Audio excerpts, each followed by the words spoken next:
Welcome, ladies and gentlemen, to the NLC Division 1 promotions slash relegations. But today, though, we are only talking about two teams who can only look up. They are starting from the bottom. They have a long way to go. But as Ashram would say, they're climbing the mountain to reach the pinnacle of Northern League of Legends, which is the NLC Division 1. To bring you through today's games, my name is Duckling. And today, for the first time in my casting career, I have the pleasure of being joined by you, Brekish. How you doing? I mean, we've been on broadcasts, we've been in the same spaces a few times, played a few games, but yes, first time I've had the pleasure of being by your side on a broadcast. Hopefully, I don't grief it too hard. Hopefully I don't grieve it too hard for you, man. I mean, I'm coming into your domain, right? Because normally, obviously, I spend a lot of time watching Blue Whites, not get too many victories this split, but today we're watching two teams from the NLC Division 2. It is Fourth Wall, who, if you have been in and around the NLC Division 1 for the past year, you would have known them from being a team that relegated just last year, trying to make their way back. And then 42, who have been looking up and trying to get up into, as I've said, the pinnacle of the Northern League of Legends scene in NLC Division 1. And the really important part of that is the trajectories of both of these teams actually make it into the promotion tournament, because Fourth Wall were so close to not making it, kind of ridiculous. They ended up just scraping their way into playoffs, beating Chaos to get that last playoff spot. They then proceeded to drop out of playoffs, losing to Unique in the first round of the losers bracket. And they only made it, there were 7 points in it, against Unique. But they only really made it through because they got third place in spring, and because Unique lost the losers bracket finals to Rich Gang.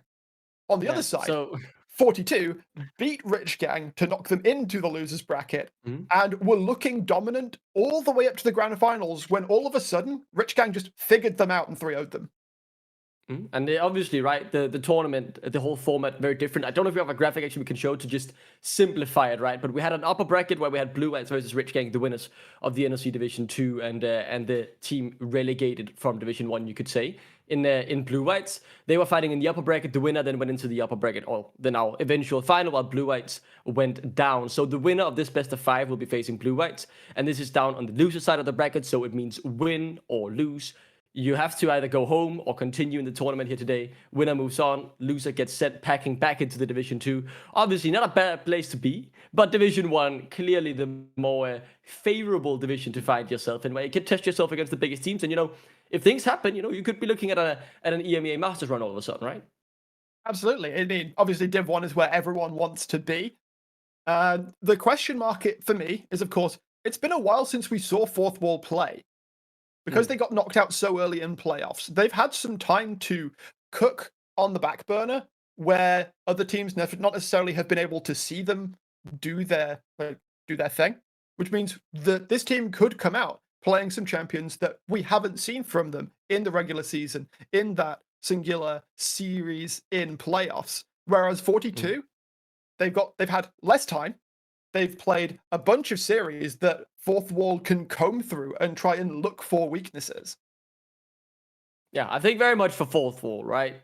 This is a redemption arc, failing, as you say, in the summer playoffs, now having to pick themselves back up and make their way into Division 1. At the very least, that's the aim for 42. Coming, I kind of want to say red hot off a great performance in the NLC Division 2. Obviously, you can elaborate more on that as a regular NLC Division 2 caster, but I'll say, in terms of what I would have expected from this, or coming into the split, a final appearance, and even beating Rich Gang in the best of 5 is certainly a sign of you being a team with potential. And heading into the draft here, right, looking at the bands, I'm seeing some meta bands in both the Varus and the Smolder, but also some more niche bands in terms of the Aurora and the Warwick. I mean, Warwick's one of those little ones that Theodore always has in the back pocket. Of course, we also know him for that very scary Olaf that has also hit at the bench. So 42 off the bat kind of saying, we do not want an interesting top lane. We want Virtuso on something like the Cassante or the Gragas. We want Theodore on something similar, and to focus our energy elsewhere. Yeah, I think that's very interesting, right? It's something we talked about behind the scenes. I'm obviously working with the Red Bull Solo Queue guys at the moment to find out who's the best 1v1 player in Denmark, and Theodore, the first one to qualify for the LAN finals being held at Australia's Store, so he delivered some great performances on the Olaf, so I do like the idea of taking that away from him, as that is likely Chris's, right? Who's locking in the 6 bot lane, if I'm not mistaken. Yeah, almost certainly, because 6 mid lane, not really a thing. It's very exploitable by a lot of the meta picks. Something that we saw from neither of these bot laners throughout the regular season, but it is just so strong right now, and especially in the 14-17 meta, where AD carries in mid lane are not just supreme. They are good when paired with AP junglers, and especially good still when paired with this Ziggs. They can absolutely detonate turrets if they're given enough time with it. But I do like the response here from Fourth Wall. That is a good wombo combo for a bot lane. MF, Rel, lock them all together and nuke them down.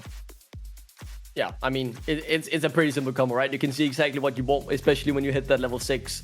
Certainly a good way to win team fights if they align perfectly. Now back to 42 Gaming. I mean, you could obviously look at the support, right, to be something that you want to lock in here before the pool gets trimmed even further. Or the jungler could be the next move as the Skarner locked in, likely for BO5.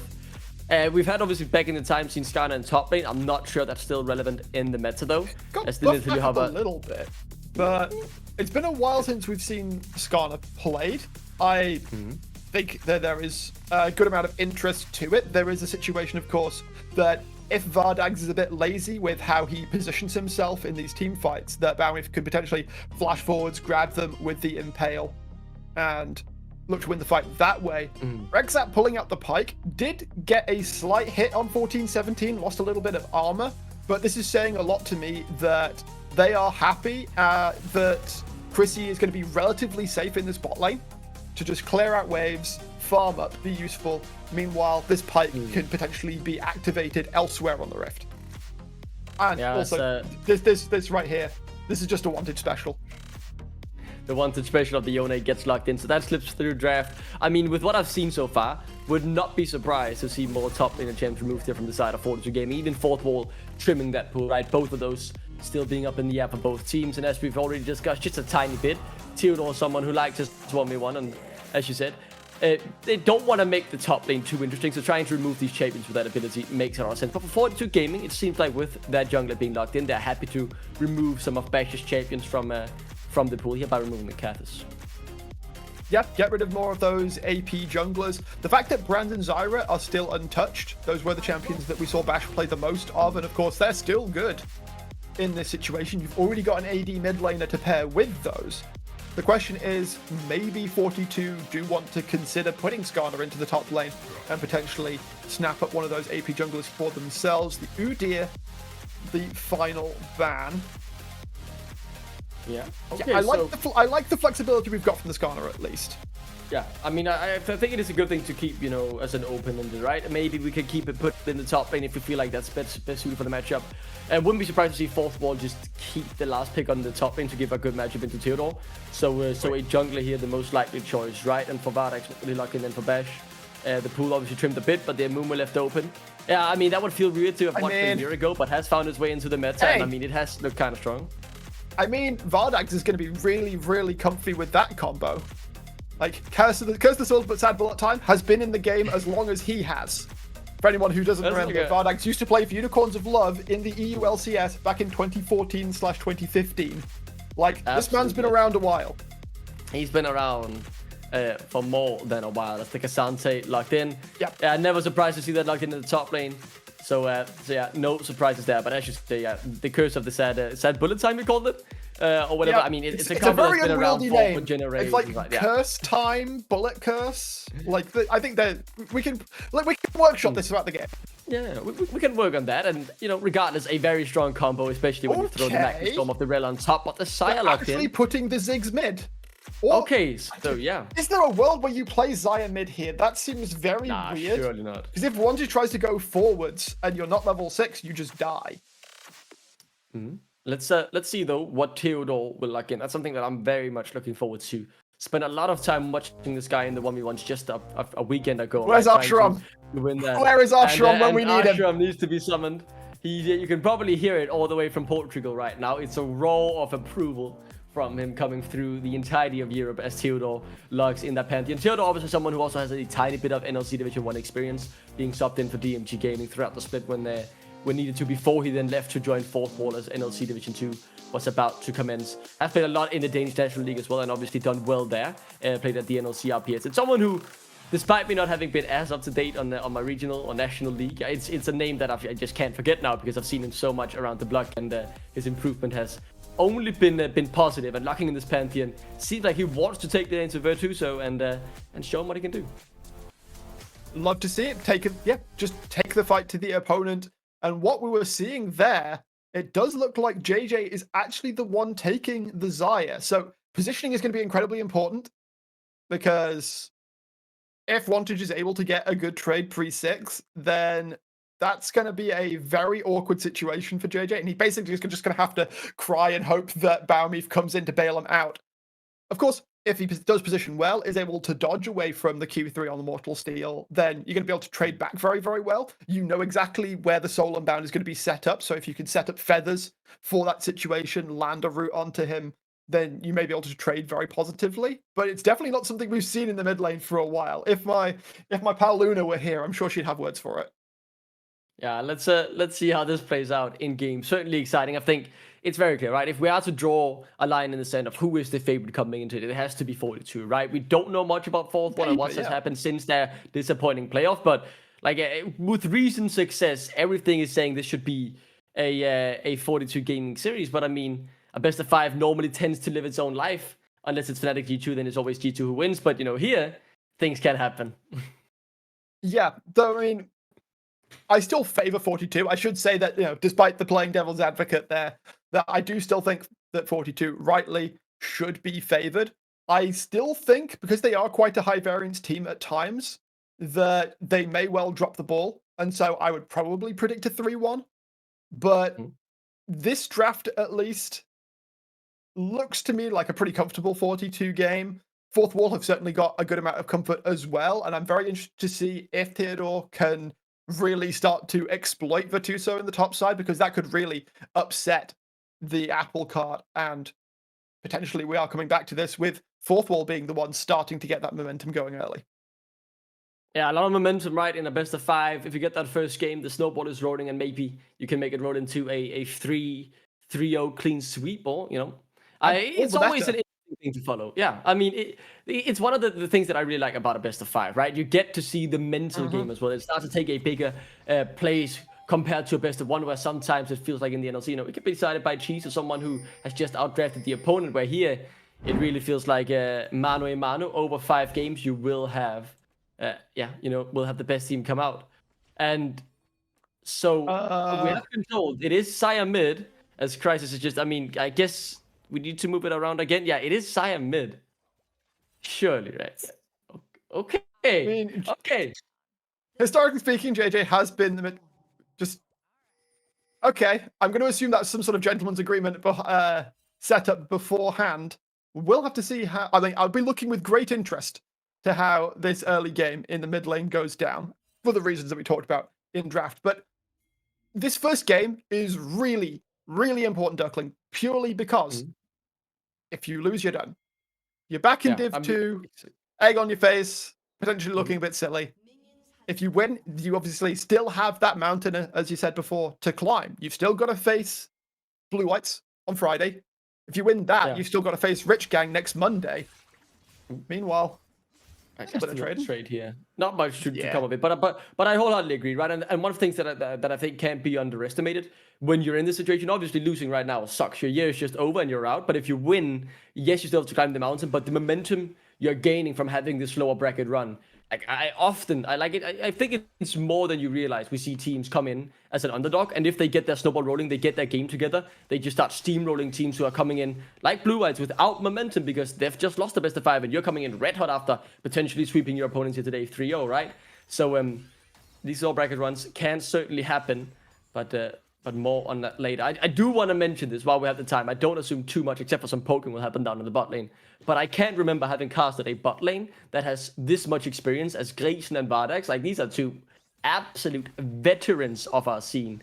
It's insane. I remember when I first started getting into the Danish League of Legends, and Grayson was one of the big names who was playing in Russia, as they get a good trade-off using that level 2 power spike here. Forces the Flash and Ignite out of Rexit, and that'll certainly put a damper on what the pipe wants to do early on. Again, Chrissy will be able to mostly just chill out. You can still throw bouncing bombs forever. The Ghost Water Dive means that Rexat is not too low health. And so I don't think the overall price that was paid by 42 is too high. Of course, no defensive summoner for Chrissy. Of course, you always want to have the TP as the Ziggs, try and farm up, get into lane, because as soon as you pick up the Lost Chapter, you will effectively never run out of mana. Yeah. Absolutely horrible to play against. The constant poke is so annoying as that Bone Skewer goes a bit wide, but to just elaborate a bit more what we're talking about experience, right? You mentioned in the draft, Vardex, such a historic player. Like, that was back in the day in 2015, when I was first getting into the EULCS, when I was watching with my dad, who at that time played League of Legends. Like, we watched it every Friday and Saturday, we watched the games together, and that was, the UOL prime days. I was obviously a Fnatic supporter, so did enjoy seeing him lose the finals, but nonetheless, it feels like such a big curveball to now, almost 10 years later, be sitting here commentating him in NLC Division 1 promotion games. That's such a weird coincidence sometimes, how life comes at you, right? It does. Life is like a box of chocolates. And right now, seems that these teams are willing to argue back and forth over everything. Baumif is the one that gets to bot scuttle faster. I do wonder if he's going to try and get JJ to come with to potentially force bash off of the second one. It looks like right now JJ is quite happy to just keep on catching that mid wave. He's doing well in CS, of course. Range versus melee advantage will always do that. Now, while Chrissy gets the reset off, wasn't quite able to pick up the Lost Chapter that we were hoping for. Yeah, but they can commit now, right? I mean, Baumif has quite a bit of CC. Remember, Rexat coming up as well doesn't have anything. Yeah, okay, the flash will just be used. A lot of base damage on the scanner, more than I initially actually assumed. Rexat not able to get up there in time, but still certainly showing the disparity between these junglers in terms of early game damage, because that was a fight favoring Baumif all the way. That it was. Trades going back and forth with the top lane. Theodore has gone for the ignite here. We didn't talk about it. And there you go. No way! That Q does that much damage. I mean, there's a reason he's one of the best in the country at 1v1s. He's been practicing 1v1ing for hours. Do you know one of the biggest streamers in Denmark? We'll get to that afterward. I want to elaborate on how much time this guy spent 1v1ing before. Have to see this though, as Baumif. They're not gonna get the all-in. I mean, they were certainly fishing for something there, but Theodore, as I mentioned, Red Bull solo queue, the first one to qualify for the finals, and he was last week or just this Sunday helping out Søndergaard, who's one of the biggest streamers in Denmark, practice his 1v1 game before the Red Bull solo queue as well, and he actually ended up qualifying too. So this is someone who has spent countless hours in the past few weeks training these exact scenarios, right? It's played in the top lane, you're playing champions like the Pantheon, so bringing it out here shows he is absolutely confident in his ability. Lovely to see him get that first blood, and yeah, I mean, the practice paid off, you could say. You could say that. Especially, just Aegis Assault as well is such a nasty tool for those 1v1 trades, because if you can't get behind him or if you can't position optimally, then he's just going to completely ignore the damage you are doing. Wanted to force a flash. Yeah, that's a big flash force, right? Obviously, Rexer could just come again within the next 5 minutes. Solon bound, nice to close a gap, but not nice to create one if you want to get out, because you have to get back in the end. So, forced to just try and walk it off. He just TP'd back to lane as well, by the way.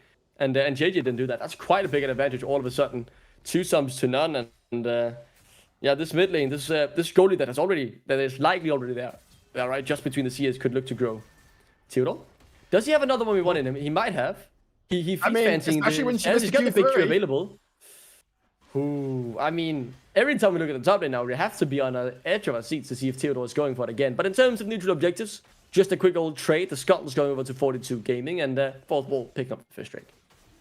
Yeah, nice and simple. The most base level macro trading here for the 2024 season.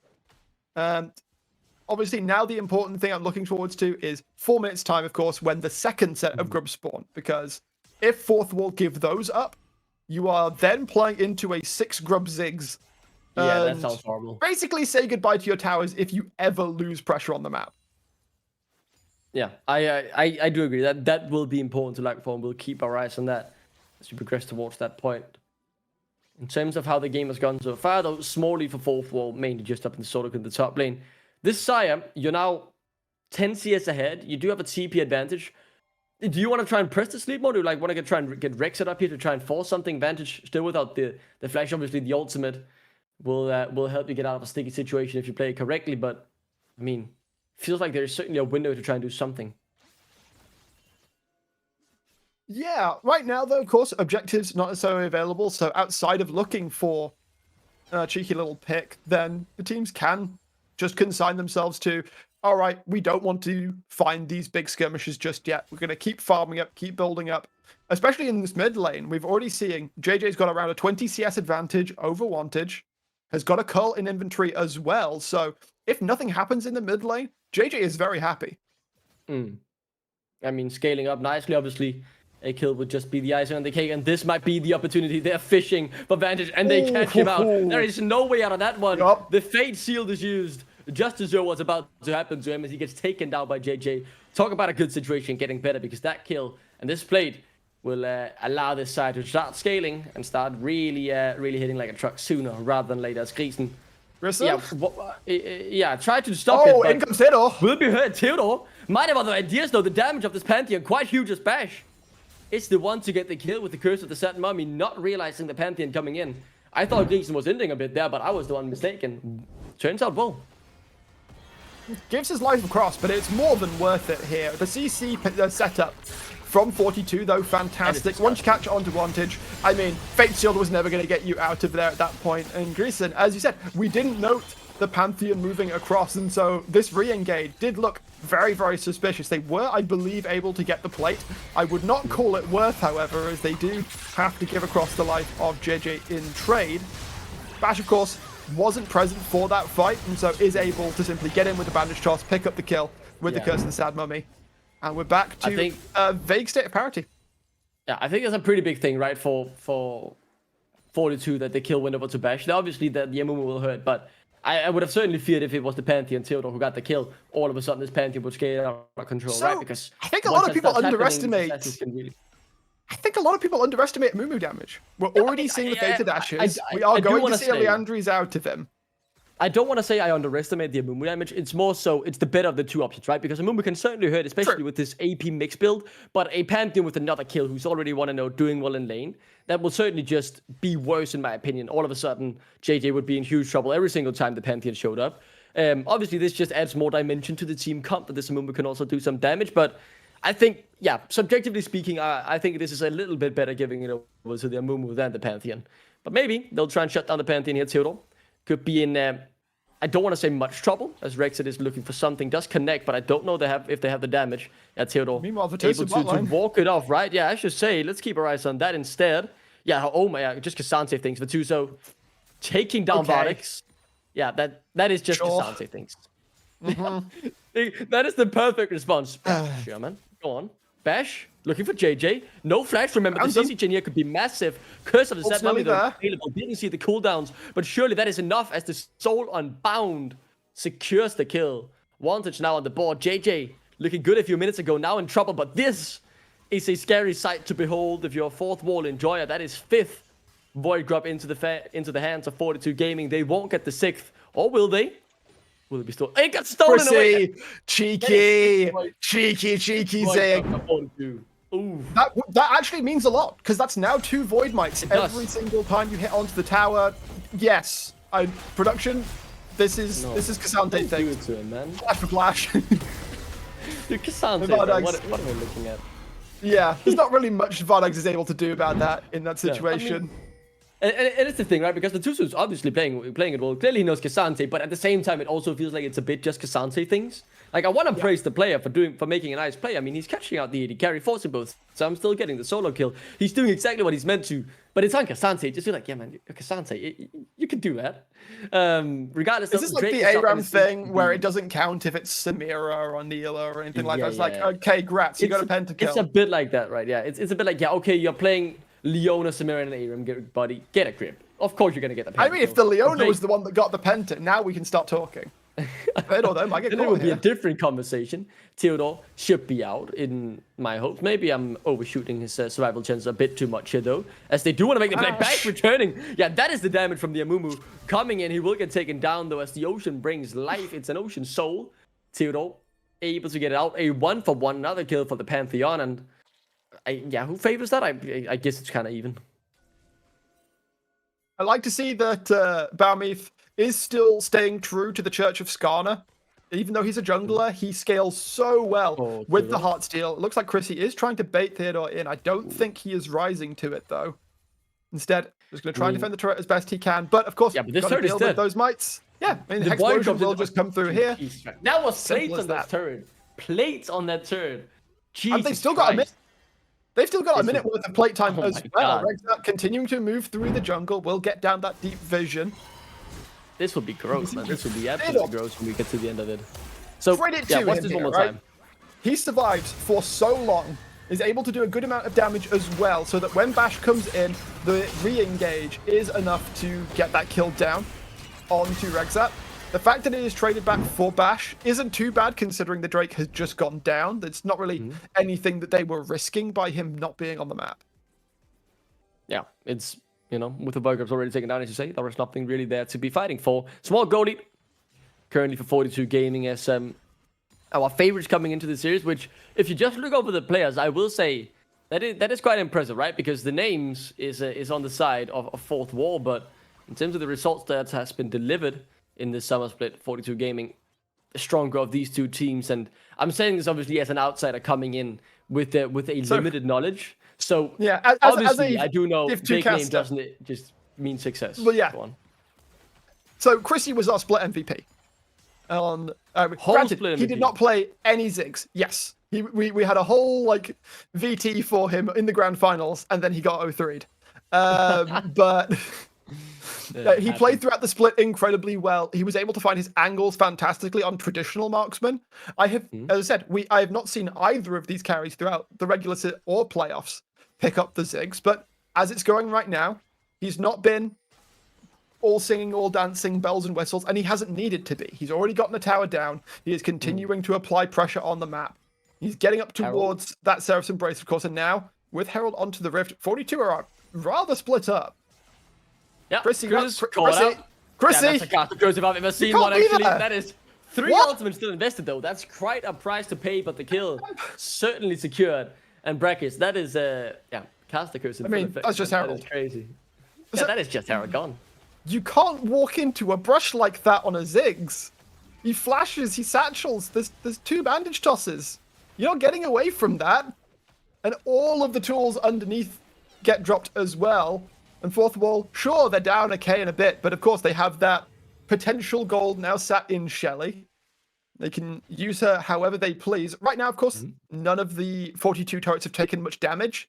So I'm expecting Fourth Wall in this next couple of minutes. It's just over a minute and a half until the next Drake spawns onto the Rift. Of course, the first Ocean, and that would be Soul Point for Fourth Wall as well. So they could potentially use Shelly to ensure that they have mid-prior going into that dragon fight.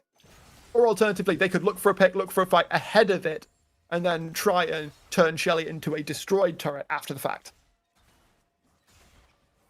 See what the outcome will be, as Vetuso has just, after being solo killed, he's just been chilling in a lane. Someone who's not chilling at the moment. You gotta get out, Rexat! Able to get out. The bandage shots didn't quite connect, and now Vardak's locked up for eternity. It feels like as the barrier now comes through, he still has the flash available, but it won't be enough. The fight still continuing. TP's now coming through as well. Fourth Wall tucking their tails between their legs and managing to get out, only losing 1. But Vardak's fighting bravely against the Skarner, but Baumif would not let go. Yeah, this turret is gone, right? Let's see. I want to see the damage here. Quite likely, Vantage does not quite have the ultimate up, so they can't find a re-engage angle. Neither is Curse the Sad Mummy, for that fact. I was worried for a second there that 42 had overcommitted for that play, using the TP from Vetuso when it wasn't going to get them the Drake. Instead, they convert it into a tier 1 turret in mid lane, so that's very nicely done. And of course, if they can maintain that pressure, then they'll be in a very good spot. Rexat, of course, also does a great job to get out. Forces the flash out from Brisson as well, so they were so certain of the fact that they had this pike. And by the time they're actually able to do the damage, it's actually Vardax that's been caught. He gets the damage taken in this down. CC as well. Like, that is pretty much all Skarner, to be honest. So much of the damage coming through from Baumif. And yeah, as you said, the engage was so they had him, and I'm pretty sure they would have had him if Bash would have connected with the bandage charge. Worth mentioning as well, right? 3 teleports on the side of 42, only 1 on Fourth Wall, that being unwanted. So it's pretty much always likely that there is 1 TP available for 42 Gaming. Currently, it is sitting on JJ, who's up in the top side. Now recalling, as the Soul Point is on the Rift very early on. But Fourth Wall, not prioritizing it yet. They want to catch out Rexit. Theodore No, rotating Pantheon's down come as in well. onto the mid lane. Is the target. The tank is locked up and surely taken down. Quite a lot of tank kill on this roster as now the bullet time comes through just to secure the kill. Herald summoned as well, but Virtuoso has not advanced. Theodore goes back in. JJ forced to let the feathers fly once. Still battling it out with Virtuoso, but the Kasante so tanking the all out. This is a fight that could be exactly what he wants, but the re-engage from Bash, it's absolutely beautiful. The curse of the Sad Mummy finding exactly who they wanted, but Virtuoso on the other side. This is such a split fight. Hard to say who's winning. But Virtuoso battling against the Wantage won't come out on top. The Yoni's on a killing spree and fourth will win the fight. It looked really, really good. That movement from Virtuoso, the all-out, looked fantastic. He was making so much space for so long. Unfortunately, him going forwards meant that there was no protection towards the backline, and we can call Baumi for tank. He's got health, but he's not going to survive the full assault of 4 members. Bash wasn't quite able to get into the fight as he would have liked. As we see now, Virtuoso, look at all of this front line being committed. It's when the all-out comes through here that Theodore realizes, I can go back in. And it's Bash's engage, actually, that really sets it up. The flash curse of the Sad Mummy means that JJ is unable to get out. And this is just this is a whisker. Such a legendary 1v1, by the way. That is incredible to watch. A fight between Super Potions. There was a good amount of time where I thought this was 42 Gaming's fight to win, but instead a good counterplay by Bash there. The flash chain curse with Sad Mummy connecting on exactly the right targets. And what we didn't see. That's a sole point now. Yeah, they've already picked it up, which is now, I mean, not horrendous for 42. I do feel like in 4 minutes time, they will still be perfectly capable. Of course, they have 1.5k gold advantage. So they will still be more than capable to try and fight this one out. Grissom, however, looking for the engage once again. Bullet time's not up right now, but members are coming in. Yeah, Baumi taking a bit of damage. Vardex now locked up all of a sudden. No flash barrier still available, but doesn't even have the chance to use it. The Fate Seal connects, however, in Crisis. Now the one in trouble. Certainly set to go down as Theodore is now unstoppable. Instead, Wantage on the other side fighting with Tuso yet again. As the Yone tries to dash his way out heroically, Theodore picks up a double kill. This Pantheon has scaled beyond belief and now cutting through even the tankiest of Casantes. Just like that, a triple kill for him secured. Could look for more here. Instead, though, Rexat able to get it out. Same goes for JJ, but Theodore, he's taking over Ripple's solo queue. He's taking over the NLC Division 1 promotion as this Pantheon is out of control. Rexat not going to be able to get out of this one either. Wantage does have his number, will secure a final kill. A total of 4 taken down. JJ, you cannot stand there. Theodore can just go straight in. Has to use the Featherstorm to get out. Chrissy jumping forwards, though. The CC is now landing. That might be too much. And the Aegis Assault, the feathers perfectly timed as the Aegis Assault ends. Chrissy as well massive shutdown. Surely that's about 1,000 gold. Close enough to it, I believe. Take a look at it one more time again. Yeah, so Grissom again commits very, very early. A lot of the CC is down before the fight can start in earnest. I have to see Varleg's positioning here. Okay, just a great catch. A great catch by Rexat. Allows to set it up. Baumi also moves him so he takes the maximum damage from the Zig's ultimate. But Theodore hadn't joined the fight yet, which means Grand Starfall down onto Chrissy. They know exactly who their target needs to be. They will take it down. And in a split fight like this, Grissom and Wantage are able to survive far more damage than Rexat and Virtuoso are realistically able to deal. Sure, Death from Below gets 1 more kill, but that is definitely a 4th wall win. Yeah, 4th wall. Happy with that one. Theodore in the end, overextending a little bit, did cost him his life for the first time in this series. 7-1 on the Pantheon. Very much going towards a casting, tank cutting Pantheon build. Not a traditional one-shot, but adapting this build to what he's up against. That's it. 4th wall. We talked about this. A redemption story really for them, right? Disappointing in summer. They have their last chance here. This kind of reminds me of the regional gauntlet we had back in the day of the EULCS and NLCS, where like teams who had performed well throughout the year had their last chance to pick themselves off the ground and really show why they have performed well throughout the, at the very least some periods of the year. And this is 42, or 4th wall rather. Chance of that as 42 just finding themselves in the final of NLC, but that's a brilliant engage. The bullet time on top, cutting through those HP bars like butter. Bash now looking for Rexat. They get a kill back. But it's only one as Virtuoso next on the menu. Theodore isn't even there, but they win the fight regardless. Take out the carry, but 4th wall will still continue to win the team fights. Yeah, 42 skipping steps again. They commit so hard to ensuring that that tier 2 goes down that they are basically oblivious and unprepared for when Grissom commits. Vardags follows right over the top with the bullet time. They are able to melt them down. Sure, Theodore isn't able to get the tower in trade on the top side. But again, with bodies off the board, 40 seconds towards the next Drake, it's Fourth Wall who's going to have control over the vision. It's Fourth Wall who's going to have control over the mid-wave. They're trying to chase into Vardags here, but he's got the flash available.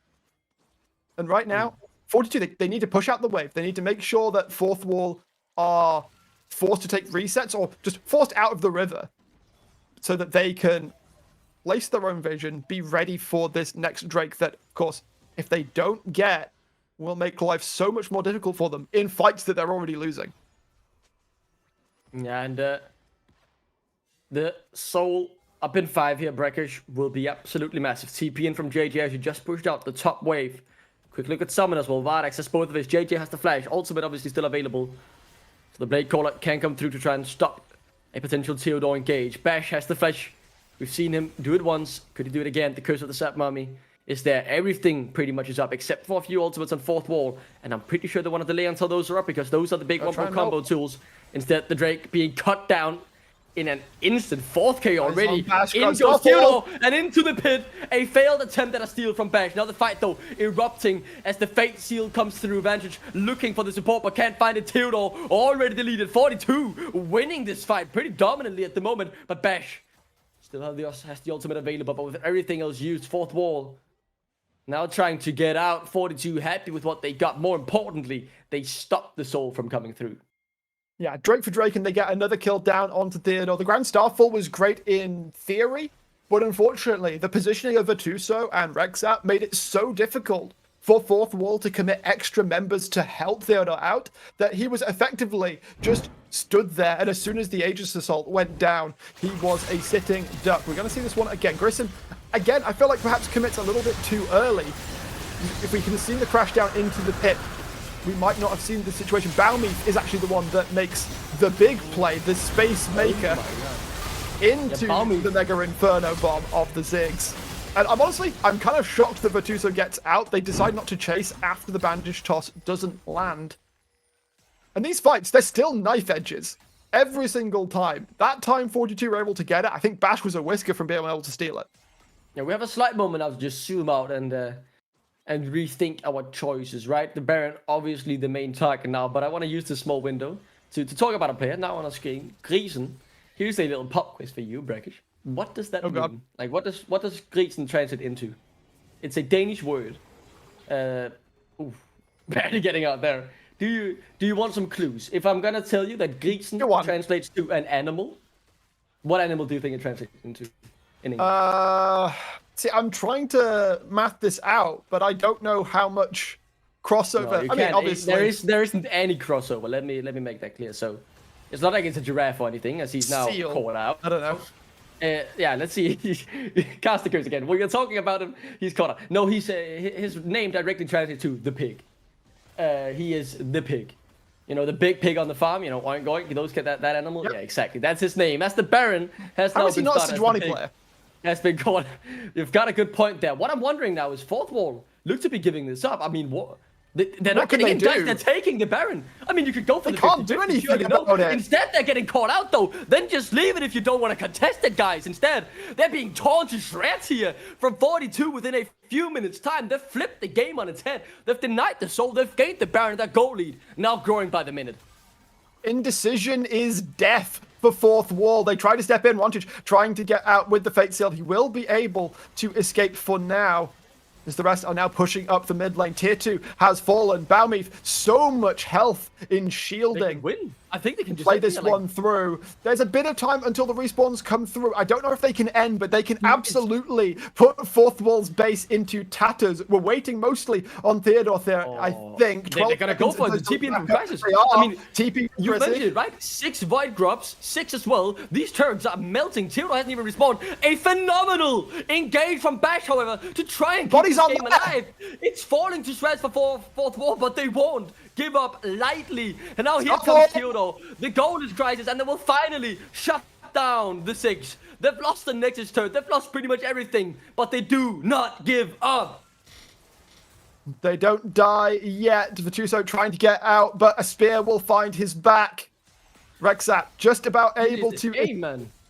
And that's what we were saying. I was waiting for that timer on Theodore. They're able, fourth wall, to hold on just long enough for the Pantheon to come back. Yes, they give up a lot. But in so doing... Let's look at Bash. Let's look at Bash. Oh, fantastic bandage. They get Chrissy as JJ well. could do. Oh, absolutely not. He completely melted down. Balmy has to stand through the entire duration of the bullet time. And then over the top comes Theodore to clean up the mess. Damn. That's actually... Like, this game just changed trajectory in 3 minutes' time. I remember this was an even game. 4-4, though, they were getting close to the soul. Pantheon was fed. Vance was doing well. But as you said, right, you mentioned it when we talked about the Void Grub 6 minutes in, that we had to look at that. And, like, with the Baron buff, 6 Void Grubs and a 6, right? Those towers melted like butter when 42 got to them. Like, they cut through that entire mid lane pretty much, except for the tier 1. Up until one Nexus turret left in 20 seconds. That was crazy. As now, Drake spawning in 15 seconds, but they have to be wary of the base. Super minions will be storming in if they take this too slow. Balmif now looking for Vardex. We'll get both him and Theodore. Phenomenal re-engage, however. But where's the follow-up? Where's the damage from fourth wall? Crisis going low. Theodore done. It's only Vantage and Greeks who now will have to stay and fight, but it's already been decided. You have to feel as now a miracle trying to be happening from this fourth wall mid laner, but he can't make it happen. Water won't be turning into wine for them today. There's nothing here to celebrate as it's a defeat for fourth wall. The game was in their hands, but instead 42 Gaming rip it out and say, this is ours. The commitment onto Chrissy was huge from fourth wall that fight, and to the point that everything else kind of seemed secondary. Baum, if he's going to be able to tank up this turret, JJ went pretty much untouched. It means that fourth wall are going to concede the first game in the series. Even kills, but on the Rift, in the face of what we just saw, it's 42 who are coming out looking the stronger. Yeah, that felt like a bit of a backbreaker. That, to be honest, I'm not going to lie, for fourth wall to find yourself in this situation. A couple of, very questionable calls there, right, around the Baron. That's really what hurt me, because as you said, what can they do? And I agree. I mean, maybe I'm being a bit naive saying you should go for the 50-50. But if you're not going to do anything, then you're not going to be standing there just waiting to be caught out. But if you're 50-50ing, you send everybody anywhere else on the map except for your Amumu. And you just hope and pray that Bash has the magic finger to steal the Baron away. In that situation, we saw Vardags and Grisson and Bash all stood sort of near the Baron, that when it went down, it was so simple for Balmif to come over the wall, for Rexat to find that hook. And from that point, the game had fallen completely out of fourth wall's hands. They did a good job to hold on, but Theodore, who started off so strong, there is this issue with Pantheon that as the game gets later, he becomes much harder to get full value out of. You really need to commit to killing one target, which is what we saw, that he and Wantage were repeatedly looking to get Chrissy down, but they were doing so to the detriment of the rest of the team. Yeah, I mean, there were certainly positives to take for fourth wall there, but I will say 42 Gaming, the fact that they were able to this confidently bounce back, and even obviously the goal lead was never that much in fourth wall favor, but it really felt like the game changed completely within those 5 minutes around first being denied the soul, and then into them losing the Baron, getting aced, and almost losing the game on the back of that, and then the next few plays being hard of them to execute. We're going to throw it to a small break. It's a best of 5, so we've potentially got a long night ahead of us, depending on if fourth wall can bounce back after what is, to be honest, a bit of a heartbreaking defeat after so many positives to be taken away. Regardless, though, we'll throw it to a break, and when we come back, the answers will be there for our questions.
Welcome back, ladies and gentlemen, to game number 2 between 42 and Fourth Wall. An interesting game number 1. Brackish, I thought for a period of time this series could be very close. But a lot of my opinions and thoughts have changed after what we just saw in the last 5 minutes of the series before. Yeah, up until a certain point, it did look very, very even. I think had we, cut at that exact point, then mayhap we would be thinking a little bit more differently about the series going forwards. But you're quite right. From the point that 42 prevented Fourth Wall from picking up the Ocean Soul, it felt like Fourth Wall were starting to sort of throw in their lot on more and more questionable plays. And of course, there is that Baron moment that we kind of waxed lyrical about before the break of, if you're not going to contest the Baron, just don't be there. Yeah, and what really surprised me, how about those last 10 minutes went, was how well Fourth Wall were actually doing. Like, right, Theodore was having a good game. I thought in particular Bash as well in the team fights. Like, they managed to play some team fights that looked very difficult to execute in terms of being split and having already invested a lot. Like, they managed to turn those into victories. Like, I was really impressed, especially with that team fight where Bash got the re-engage after they'd caught out the Skarner. And it saddens me a bit that they lost that heavily then, because it just went so fast, so downhill, so rapidly. Like, it was a rapid fall from Grace after what was a fine performance from them. And especially the Baron call is still what really hurts me, because we discussed this in the break room as well. Like, yeah, okay, it's fine you to maybe don't go for the 50-50 or don't contest the Baron because you're not in a position to get it or do anything else meaningful on the map. But there's no reason to just sit around the Baron pit and wait to get caught out afterwards and then pretty much lose the entire game off that because they managed to even get one of your Nexus turrets down. And yeah, I felt like that was really a decision that baffled me. And obviously, if they correct that, the game might have looked a bit different. But it felt like when 42 got a grip of the game, they didn't let go and very quickly closed it out. Yeah, and now with sides swapped around, we'll see if Fourth Wall want to do anything differently. I feel like bans for the most part should be the same. We might see Ziggs hit the bench just because of his ability to destroy turrets so quickly. Or, in fact, the Pike going to be prioritized away. I mean, Verexat certainly had his moments. Yeah. It's interesting though, as you did say, right? I think the 6 would have probably, in my opinion, been the bigger obstacle here, especially because it just put so much pressure on the Void Gods, because losing those, like those turrets melted. It was incredible to see how quickly they could go. But some more meta bans now coming through as well from 42, banning the various anyway. Might come through as well. Yeah. Still being banned. Let's see here what Fourth Wall are gonna throw. Yeah, so the smolder like they did last game. So a few meta bans still. Maybe the Warrior coming through here as well. Let's see. Being on red side, I wouldn't worry about as much, but it seems like 42 do still want to put that one into the bin. And there's the Ziggs ban. I do think that is just correct from Fourth Wall. If Vardags isn't willing to play it, then take it off the board. And this time 42 are the ones to ban away the Lily. Abaumif has played a good chunk of it, but since Bash has shown a lot of proficiency on the AP junglers, I can see why they would leave that one, as the Aurora About to bring Land that one up. down. It's Wow. been played. Still In fact, though. I think it was JJ, if I recall correctly, that had a game of it. So I don't think check, I've though. seen Fourth Wall play it just yet. Oh, no, never mind. Theodore has had a game of Aurora. If the situation's right for it, it can be very, very impressive. Yeah, I mean, that's the thing, right? As you're saying, if the situation is right, you don't know anything about the situation you're gonna find yourself in this game. I mean, there are obviously a medium-range If mage. it's not, you can put her elsewhere. Yeah, I mean, I've gotten to it a bit more about Aurora, having watched it a bit in the 1v1 tournament I'm covering with Red Bull and Australis, and I mean, we have seen it there have quite a bit of strength up in the top lane as something to look to try and snowball a lead with, but what in particular I note about, it felt like BO5 had a really good game last time on the Skarner, especially catching out the carries, and that's what you have to be wary of right now. The Rise, That's I mean, a champion we haven't seen in a while. certainly spicing things up here. I mean, so he got buffed on 14-17. Not a champion we have seen in a long time, but is the sort of thing that could give Aurora a really hard time. She thrives on her mobility. Rise goes, I bet Rune Prison. Deal with that, you casual. That is... This draft is getting more and more peculiar at the moment. So Bashlog's in the Udyr, which was bad last game, so there's no real surprise in that. Vardex. Light is looking Good to top lane take matchup. the misfortune. Okay. I like the Udyr in the theory that this is going to be, like if they were to put the Skarner top lane, that 42 that being, then Udyr is going to have a pretty good time into that. Realistically, neither of them should really die in that lane, but we may well, of course. Boundary certainly was no slouch on it. Instead, going to get the Jhin for Chrissy, which is even more scary combined with the Rise, because now you have point-and-click CC that basically guarantees the Deadly Flourish as well. You want to put the Impale on top of that, you're locked up for a very, very long time, Sonny Jim. I think as well, right? As you say, you can get locked up for a long time. The damage as well. It's very easy to land a Rise combo when your opponent is standing still. Okay. And you're able to prioritize the high damage combo if you have the Jhin there to CC. So that's very strong. The support pool now being trimmed slightly. Only one ban coming Understandably through so. far. And yeah, understandably so, right? Both of the teams haven't picked their support. I'm also thinking, though, I mean, maybe Fourth will want to try and trim out the top lane pool, remove some of the good matchups. Or the bad matchups for the Aurora more to try and make it a better matchup. I mean, Theodore did have the upper hand against Virtuoso, but Virtuoso, as soon as he got freed from being against Theodore, had a very good game. Cassante is still up and available as well, though, with the Camille ban, as we just saw. It might be that last thing to hit the ban bench.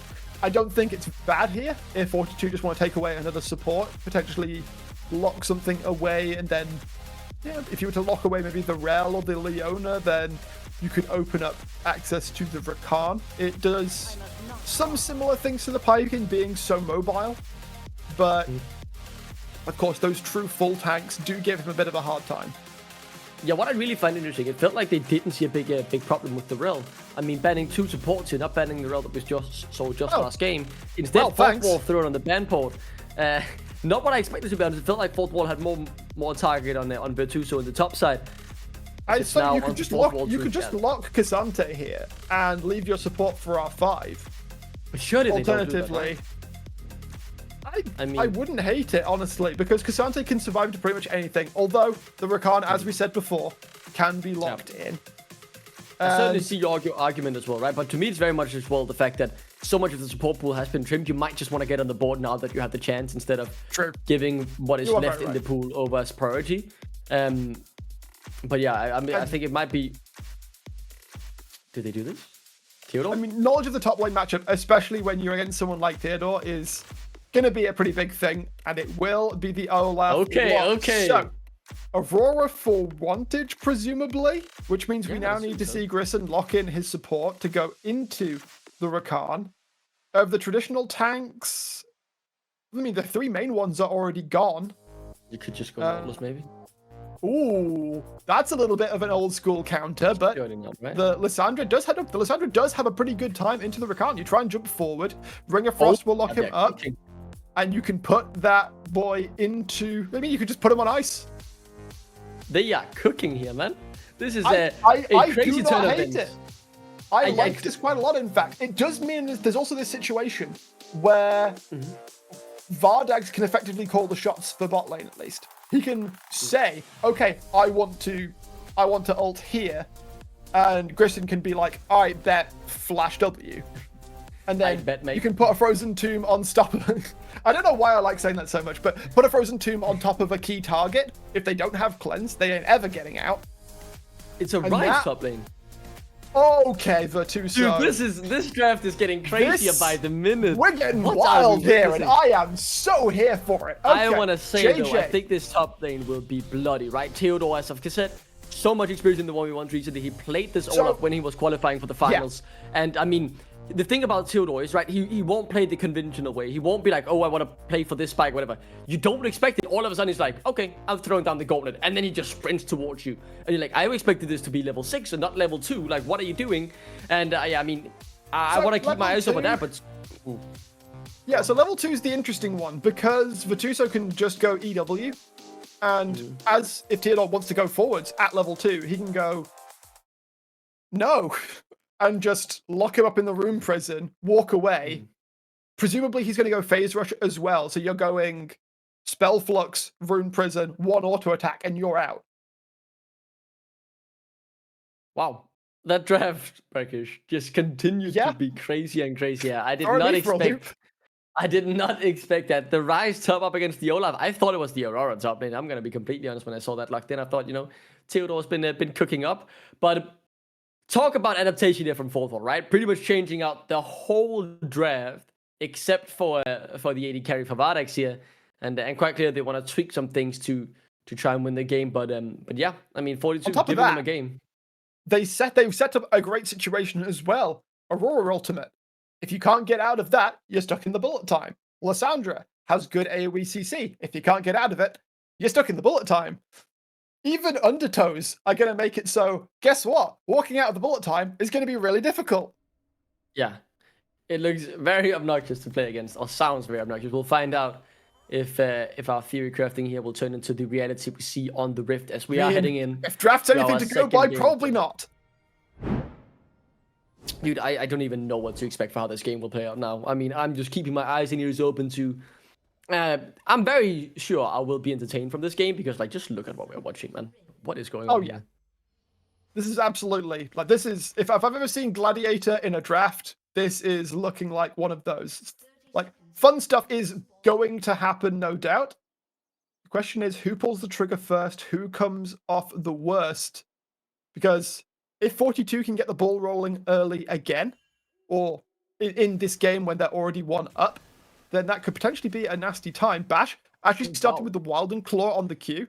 So, I mean, that's going to be fine for his jungle clear. Of course, we're more used to seeing the Udyr in the top lane that likes to go for the Wingborne Storm. That which was formerly known as Phoenix Stance. Still, though, has Flash, has Ghost. Is going to have to use both, maybe. Oh, this is horrible. Why are you not flashing, Theodore? I mean, the auto was already in flight, I think, and so... I mean, should have just flashed before he started. Can I point out that 42 committed no summoners for that? Oh my, that is horrible start for Theodore. No buttons. Yeah, that's not quite how you want your game to start. First blood onto Chrissy, assists onto JJ and Rexat. They are going to have a slightly awkward situation walking into lane, however, because Vardags and Grissom were able to get there first. So they are going to potentially have to trade some of their health to be able to find a position in this lane. Theodore does come back to lane, of course, does not have the TP. Going to have that Ghost. I think he was hoping to mostly use that to try and walk down Theodore in this lane. Oh, let's see. The phase rush. I mean, as I said, he's a crazy man with a crazy plan. He's got to try and do this regardless. Doesn't get much CS, though. I mean, you're talking about who was going to make something happen first. I did not expect what we just saw to happen to be the outcome. Yeah, there's the EW you talked about. The W, though, on quite a bit of a cooldown, but same goes for the Undertow when it isn't picked up. So Theodore, like, not going to be able to punish this situation, as this won't be the only lane I'll be keeping my eyes on. This mid lane, intriguing as well. And, I mean, even, like, Lissandro's support on top of it, you're just adding more spice to the already spicy dish. Like, I'm not good at spicy foods, but I'll try my best to enjoy what we've been served up here, because it looks like it could get chaotic, and that level 1 is an indicator of things to come. Meanwhile, if you put chilies in front of me, I am a happy boy. Right now, It's How, I got too many. I got too many lanes to look at, Duckling. This is yeah, exactly. okay. There's too much to look at. So I want to ask you another question. If you like chili, when you go to Nando's, what spice do you get then? Like how spicy does your food get? Considering it's been nearly a decade since I last went to a Nando's, I don't think there is one in the city I live in, but I think that's where Why are you there not are going to better Nando's? eateries Of because course there are there are, better mate, but it's places to go and Nando's. eat. I mean, Um, it's I like don't I know. went to the I'd UK, probably I go had to go to for Nando's. you go like so. There are people that will just get the spiciest thing on the menu just because I don't know they enjoy pain. There is this wonderful midpoint that I'd call. It's usually around the sort of 3 chili mark in most people. You know, the 3 out of 4 scale where you get maximum flavor and maximum Pain. satisfying pain. That like sounds so crazy, but when the pain is satisfying from a spicy dish where it doesn't overwhelm the tastes of the dish, but you can also feel it on your tongue Exactly. like the tingling. That is perfect, man. I'm really trying to become better at spicy foods, but I'm just so bad. I'm way too white, but I'm trying my hardest. Like I had some Bro, of my, what am I then? no, I mean I had some of my Asian friends over, and they cooked up some noodles, and I tried them, and I was like dying, and they were both enjoying it. Like they were having a time of their life, saying it's not spicy, and I was crying real tears of pain, struggling to eat the noodles that they've made for me. They were delicious, but I was like Have you dying seen inside because I just Have couldn't you seen handle like the it. turbo spicy ramen that they put out? I Yeah, didn't actually didn't one of that's been those brands banned in get Denmark. banned in Yeah, they got Denmark? banned in Are Denmark, you bro. guys just all weak? Are Nah, Danes I just guess we weak? are. Oh, let's see this though. Man. Grisen. Talking about Danes, that's a weak engage. Uh yeah. You gotta actually land the CC first. As far there we go. You see, Rexat knows what's up. Yeah, but he's not a Dane, so I'm not gonna give him credit for it. Regardless, though, yeah, these little engage. Vardax obviously having to pay some respect. I lose out on a bit of XP, but should be able to step up now that Grisen is on his way back. But I mean, yeah, it is crazy. A noodle brand got banned in Denmark for being too spicy, dude. That's when you know your country's hit rock bottom. Well, I mean, having tried that, I can kind of understand it. Rexat though, timing for the for the claw, very very nice to see. Chrissy is also just repeatedly able to follow up with the deadly flourishes, and it makes it so difficult to trade back here for the bot lane of fourth wall. Which means right now, as you can see, 42. We were talking about them coming out the gate strong. They're already 1,000 gold up at 5 minutes. Yeah, I mean, they are certainly enjoying the way this game is progressing so far, but still much of this tale to be written.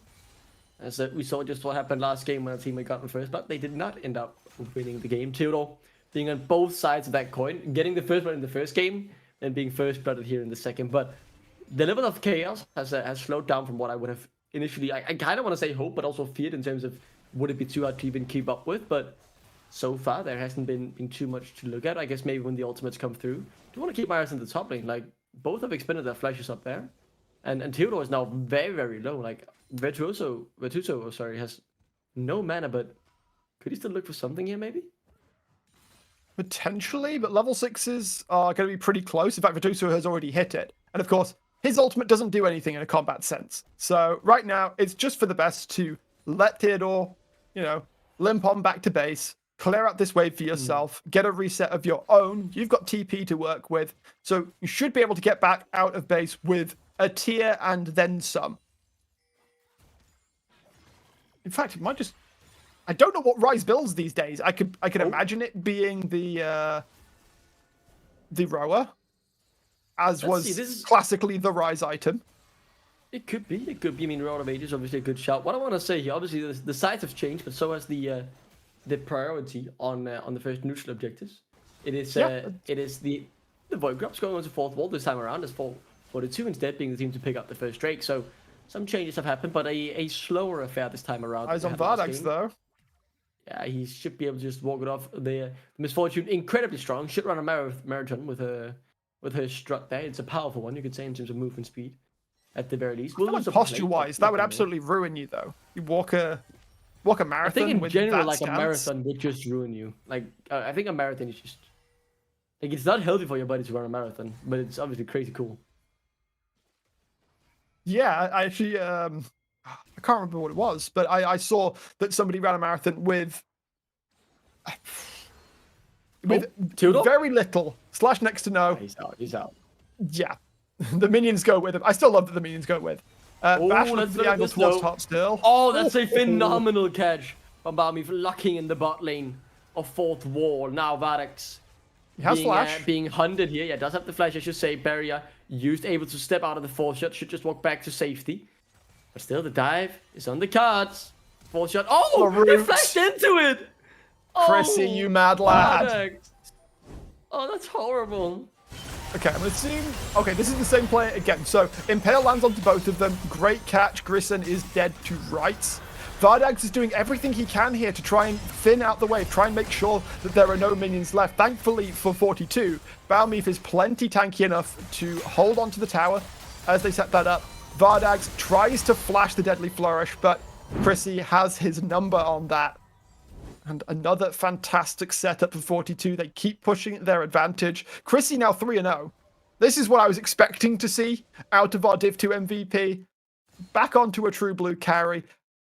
The static shift build still weirds me out, but he's doing well. Yeah, I mean, the Jin static shift. Someone who's been playing for so long. It's like Jin, outside of Draven, the most AD heavy scaling champion in the game. Oh, we're building a AoE attack speed item? I don't get it, man. I don't get it. It's something that I've seen on Twitter as well, and I've heard so many questionable things about it. Regardless, though, it has now been purchased. So, I mean, there is theoretically a turning back. You can just sell it, but I wouldn't expect that to be the outcome here. No. I still want to say that, like, a way slower game than I was initially expecting. Theodore hasn't been able to really make this order of pick work. The Rise top may be surprising a bit, but I mean, who really knows what the teams thought throughout the draft? Because I was certainly surprised at multiple points. I mean, the Rise especially, I looked at the patch notes and I was like, yes, Rise got buffed, but surely there's no way, right? More fool me.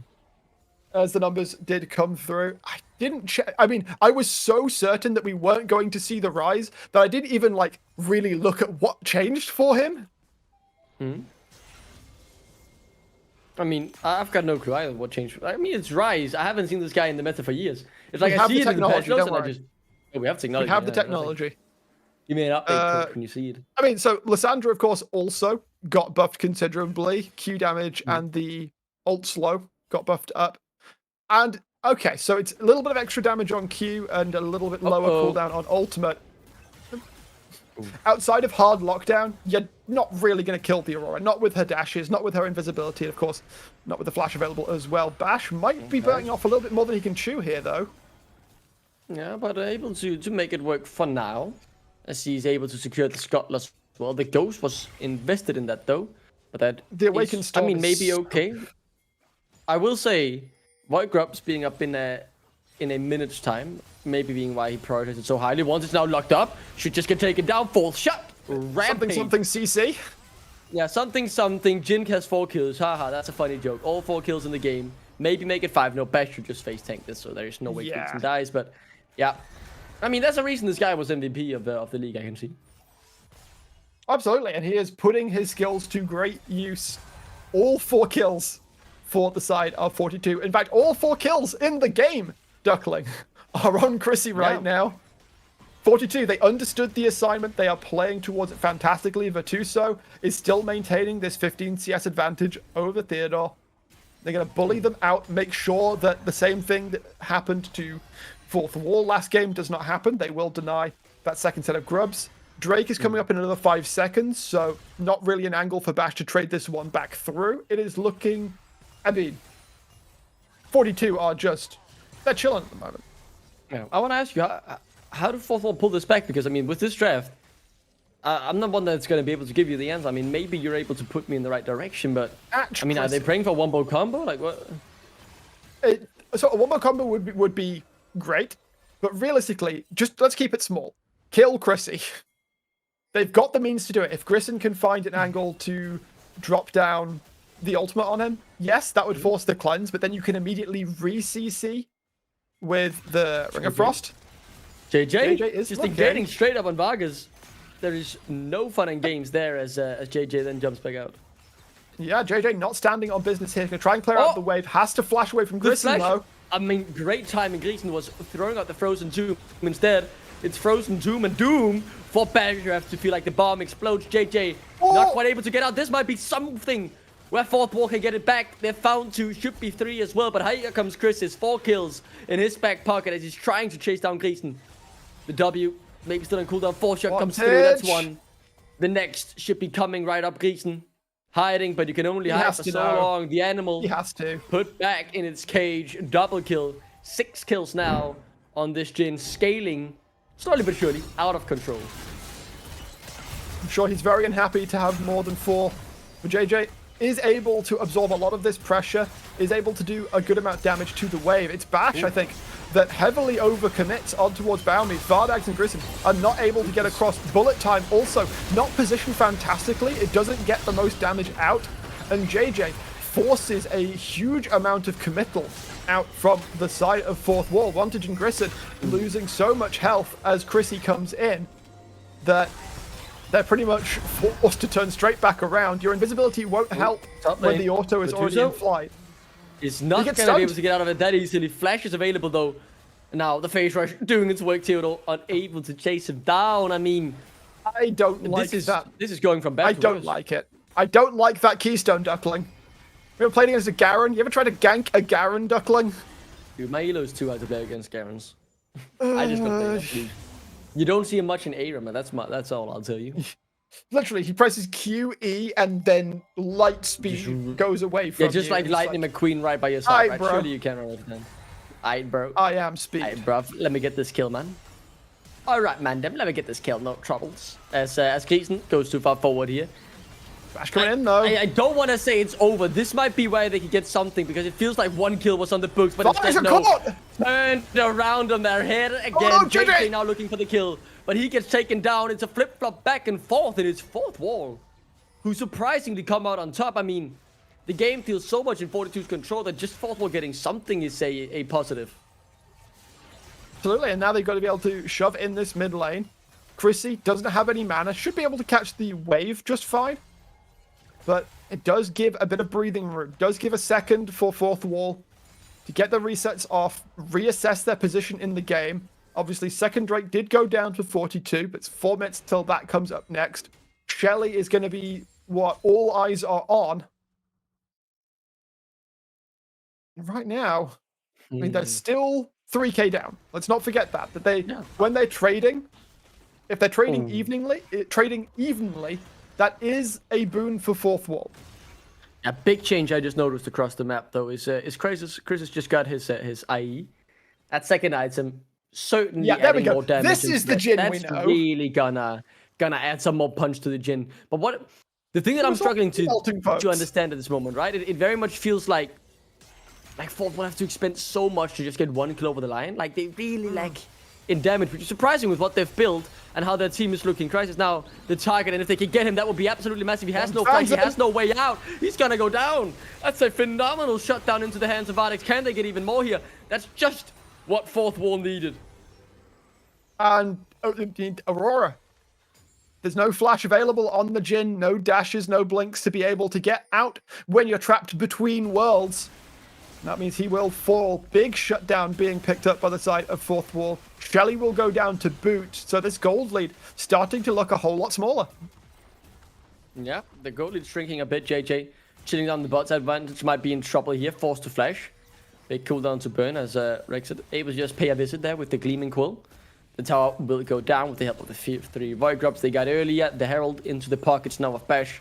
We'll keep our eyes on that when they eventually decide to use it later on. But JJ using his time here to just scale up and get more gold for himself. Same really can be said for Batusa, who's just quietly skilled up on this rise because so much has been around Chris, right? You can see it's 6 out of 7 kills on his team and 0 assists for Batusa. Yes, JJ has been involved in 3 kills, but that's less than half, right? So these other carries outside of Chris has just been scaling and doing what they need to get into a strong position. And I feel like all of a sudden, like if they meet up for a fight, we'll get to see the real power that this 42 gaming roster has. Yeah, and what we saw here, that 42 is able to trade effectively on the map. They lost that fight in the mid lane. They had to give over Shelly. But in the meantime, JJ was bot lane taking a tier 2 turret.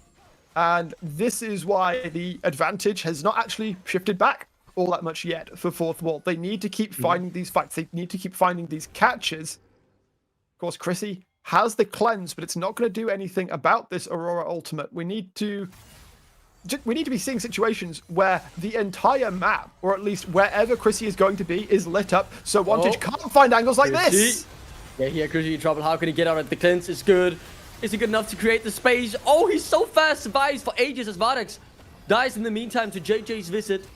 Romorp not coming in. It seems like Vatuso has stopped his opinion of joining. Instead, he's looking for the top lane, tier 1. Theodore was down there as well. I mean, fourth wall, they've got that target set on one man, and it's only Chrissy. That's all well and good, though, but they're ignoring Vatuso, who is now quietly, as you were saying, stacking up 4 stacks there on the Rod of Ages, has nearly fully stacked up a tier. He is going to become so difficult to kill. You can lob a little bit of magic resist onto this Rise as well, and like, what's Bash going to do about him? What's Wantage going to do about him? It's going to be all on Vardax to do that damage. And of course, with Phase Rush, as long as hard CC doesn't consistently lock him down, then he's going to be able to sort of space glide around these fights. You can just walk it off, right? And 15 seconds now on the solo with the ultimate. Yeah, the bullet time won't be available. I think the Aurora ultimate might be up just in time. Yeah, it's up sooner than I would have initially expected, but that's a cooldown to keep our eyes on. No flash really in any of the major carries. JJ sitting with his, and obviously Vatuso, but time will only tell if he joins in a fight. He's just hit the 2-item spike. What we need is Rexat to not get caught by another Between Worlds, and that might be a controversial statement. But what we need is the Jhin to just sit back, wait for damage to land, turn that into a Deadly Flourish. They want to fight TP this. now coming in. It's on towards mid lane, so Wantage isn't looking for a flank per se. In fact, Rexat is the one who has the flank angle. Baumif putting the damage down onto the Drake. He's dropped the Herald. Yeah, Vatuso trying to poke him down. He's taking the Herald into the fight. He's gonna drive into the fight. This is absolutely madness. As Baumif will be taken down. The Rift Herald misses, but they've still found a target in Chrissy. What are we watching here as the re-engage? Looks good, but the damage not there from either side to initially win the fight. Now the curtain call has been summoned, and the kills are coming through for the main man, the MVP of the second division. Chrissy picking up a triple. Could be for exactly what a Jhin would want, as Wantage trying to get something back, will find one, but a quadra kill is served as the soul point as well should go into 42 Gaming. And exactly as I was saying, Duckling, you look into this fight, Chrissy does not get caught between worlds. He's able to step out. Baumif does exactly what he needs to do. He absorbs all the damage. He drops the impale. He is doing his job. Rexat comes in from the far side as well. And Vatuso, we talk about him again. He had completed the Seraph's Embrace. He was not killable by fourth wall. And as they run out of steam effectively, it's 42 that go, all right, my turn now. And Chrissy, who has been melting folks all game long, adds another 4 to his repertoire. 10, 2 and 2. Now has the RFC in hand as well. I really can't get over the fact that they played with the Herald by fight. Like the way they summoned it and then decided that was their engage tool. Absolutely phenomenal content there from fourth wall, but it did not help their position in the game. Baron now on the Rift as well, and that is a real possibility of losing that. So let's see. I feel like we're at a game deciding point, right? One big team fight loss and we'd be right back to where we were in game number 1, where 42 with a massive lead just comfortably could close out the game. Fourth wall still have the miracle in their sights, right? In terms of they have the dream team fight, Wantage locking in everyone, and then just a bullet time on top of it. Grisen there to lock them up with the AoE CC.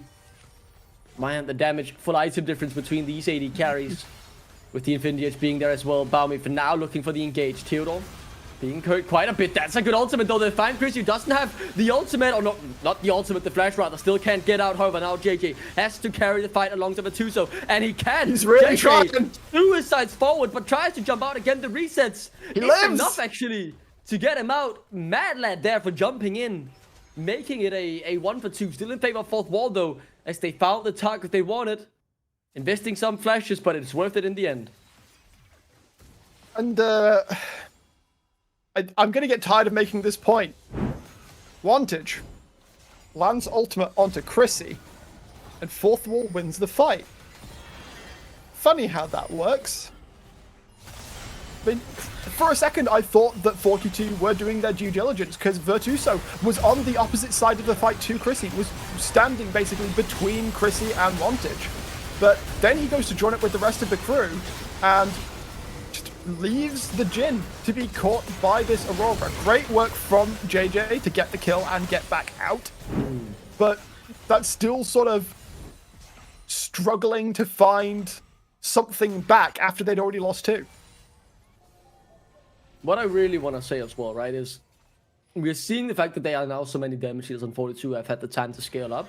Like the Tristana 2.5 items, the Ryze 2.5 items, because even if you manage to take out the 10 kill, absolutely humongous Jhin, well, the fight isn't won at that point. And you can see JJ and Virtuoso fighting back, making it a close and hard-fought battle there for Fourth Wall to be able to come out on top of that fight. So just shows there are still more angles that they need to be wary of. It won't be enough, I think, in the end to just kill Chrissy. They need to get more than that. And that's my big question mark. Can they make that happen? Because it clearly, like, they can select one target and kill him, but I'm not sure that'll be enough in 5 minutes time. That is my concern as well. 150 until potential soul. I mean, Cloud's not exactly the Barnstormer soul that we'd be looking for here. It also means that I don't know if 42 care too much. And if Fourth Wall overcommit to getting that Drake, it could be a moment where 42 are like, okay, well, we're just going to sneak away a Baron and not really worry about a single Drake. Yeah. And I mean, normally, right, you look at the genetic currency, you take Barons quite slowly, but on this team, you also have the AD carry Tristana, and you have a Ryze to help you out. So you can cut through pretty quickly, and that's, I think, something that I want to keep my eyes on as well, because we've seen 42, when they decide to do something, they are very decisive in their decision-making. And they could certainly look for something like this, where they try to corral Fourth Wall into a position that they want to have them in. Theodore in trouble, but obviously the Ragnarok will keep him safe for now. Let's see. Chris is caught out yet again. How do they keep finding him? What is happening here? Now JJ finds one back. Now we have to look at the carries of 42 who can still keep them in the game. But Vardex dishing out the damage of Virtuoso who can't find a way out. They've lost 4. They've lost the Baron here. Fourth Wall right back into it as they just brute force their way to a team fight victory. And again, Wantage sneaks on through with the stealth, puts it down on Chrissy's head. I don't know if his flash was up at the time, but the follow-up CC was quick enough that they are able to secure him. And from that point on, 42 were too split up to make a coordinated defense happen. They take the Baron, they slash the gold lead in half, if not more. And now Bowie, he was looking in. Okay, so CC landed on Chrissy from Grissom first. Then it got followed up by the Between Worlds. But you can see there's a wall between the two sides of 42 here, and they're not able to efficiently coordinate. Vardex takes no damage in the fight, is able to completely run it through. And now we look at Fourth Wall, now only a K behind, now ready to take the Drake, and is not scared about losing a Baron for it, because they already got it. Certainly lack of ultimates here for 42, but there is no bullet time, and maybe that's all that 42 need to know to contest this Drake, but no, instead the Cloud, so as you said, not the most impactful, so they'll give it up. Don't want to mess around with it. Instead, JJ TPing top to try and push in this wave. Then Baron buff, not on the Vardex recalling. Still thinking about the trades, I like it. Yeah, I mean, they're keeping their mind in the game. Yeah, so in a situation like that, they are keeping their head. They are realizing that, okay, yeah, this Drake is just going to go down. There's not too much we can do about it. Engage him. And Virtuoso, yeah, he's just he's cooked that. There's nothing he can do to get out. This Ryze struggling to have the desired impact despite being left alone for quite a huge portion of the game, I want to say. But Virtuoso unable to have that magical team fight. At least, though, it relieves the pressure from Chrissy for a little while. Now he can't get caught out that easily. Also has the flash. I mean, it is just the most important cooldown to look at for the rest of the game. I feel like if Chris has a flash, it can change quite a lot about how the fight will be played. The cleanse, obviously, also nice with the flash. The big decisive summoner that can have a huge implications for the team fight. The gold has narrowed Fourth Wall, this time the one punching back from a deficit of the series. Again, looks like it could be brimming with life and multiple games, but still yet to have a decided winner. And if 42 comes out on top, that might be the backbreaker for Fourth Wall, being that close in 2 games and having a feel like they might be in it. Only to lose 2 games would be rough, so I feel like they're definitely in it though, because the gold lead is now really gone. Completely gone. granted, they've been a little bit slower taking turrets, and in fact, taking down the mid tier 1 will grant them their first gold lead of the game. And they've got plenty more time to do stuff as well. Baron still has a good chunk of its duration left. It's 3.5 minutes until the next Drake comes onto the Rift, and so as long as Fourth Wall don't skip steps, and Vardex is able in this situation to stay safe like he is, then they can continue to wrest control out of the hands of 42. It's going to be a long while of 42. I mean, they still maybe want this top lane tier 2, but they have to do their due diligence. The CC chain is good on him. Removing him would be absolutely massive, as Chrissy could breathe a sigh of relief. Instead, they back off. What a game we've been delivered here so far, right? We've seen these games go back and forth. Game 2 often so decisive in a series bracket in terms of who will get momentum. Yeah. A team 2 ahead. You really get the feeling that this could be closed out quickly in a 3-0. But for Fourth Wall, especially the way they feel like they can actually compete here. As you said, they had a good spring, but faltered quite a bit in summer with a disappointing playoff finish. This was their redemption. This is supposed to be where they shine, and at the very least give it a run at qualifying for the NLC Division 1, an organization that has been there once before, wanting to make it back to the peak of Northern League of Legends. 42 aiming higher than they ever have as an organization before. This game would just put them that one step closer. 42 now. Just gotta pump the brakes a bit, reassess their situations. They need to have looked at those fights and just gone, why did we lose? Oh, Chrissy died. Maybe we should stop that from happening.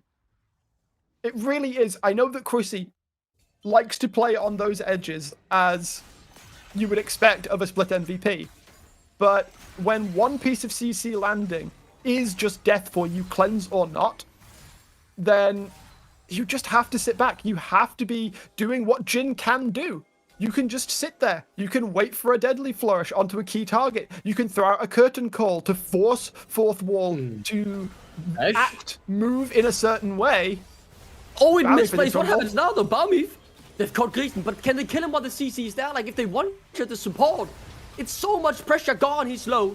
Like, you're not looking for the engagement. Wanted still looking. Normally hiding in the shadows. Look at the damage coming through there from the Aurora. Disgusting champion. JJ has scaled up as well. Curtain call.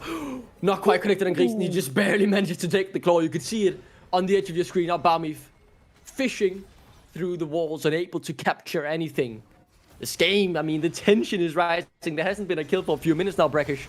Soul is up in a minute. Baron is up in a minute. We're getting close to the all-deciding fight as the 3-8 spikes come through as well. You can see they start to hurt. Oh, the intensity, man. It is so interesting to watch this. Yeah, Fourth Wall choosing to stay grouped. They don't want to have a fight where 42 can potentially outnumber them. And of course, with 35 seconds until the next Drake coming up, they do have control over the bot side of the Rift. That little scuttle zone is about to time out, which means that 42, they kind of have to walk through darkness to get on into this pit. They will have mid prio as the wave is spawning in, though. Instead, 42, they might look to call that bluff. They step up into the top side of the river. Baron will be coming up at pretty much the exact same moment. Rex is caught, though. They want Rex and Yash to say that is their target. TP coming in bot side from Wantage. Yeah, it's the Drake that they're prioritizing, you feel. How will they deal with it? Can the Aurora just sneak it away? Oh, we're at a breaking point. You can really feel it. Baron, Drake on the Rift. Soul for 42 if they get it.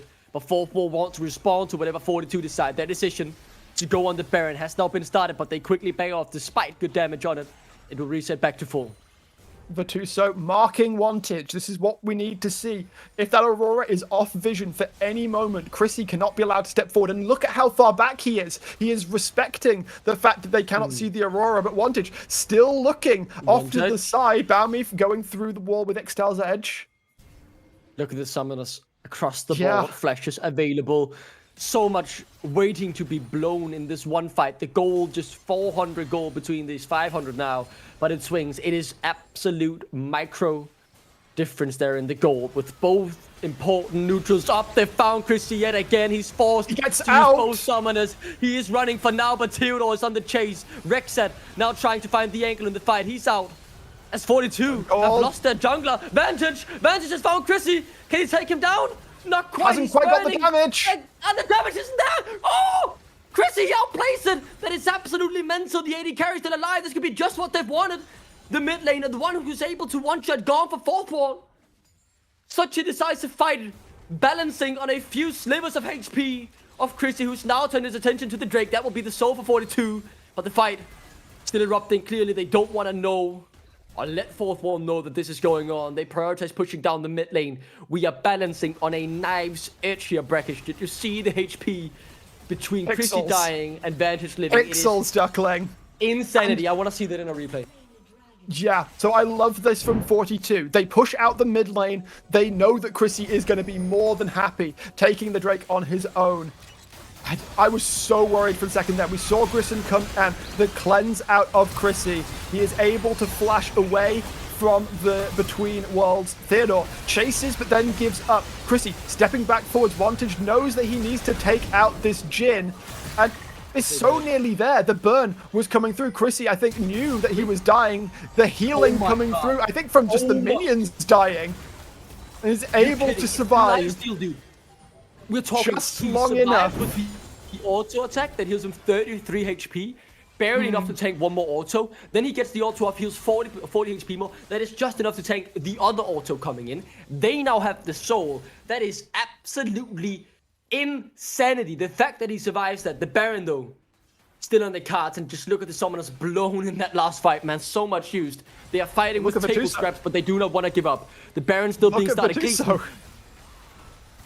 Yeah, but he's just he could be looking. Doesn't have flash. Vatuso can look for the TP. It's his Vantage. Can you find anything? No, he cannot. I found everyone inside the fourth wall.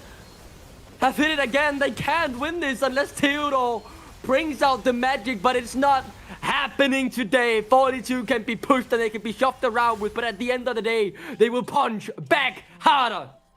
Time and time and time again, these fights have come through at fourth wall's whim. It's Wantage who has time and again been finding Chrissy. This time, 42 definitively say, no, you are playing to our tune. Chrissy goes mostly untouched until the end stages of the fight, where even if he dies, it doesn't really matter all that much. Vardag's now caught, CC'd, locked up, taken down. Grissom, you can come back out onto the rift, but can you kill anyone? Can you deal with all these minions? I don't think so.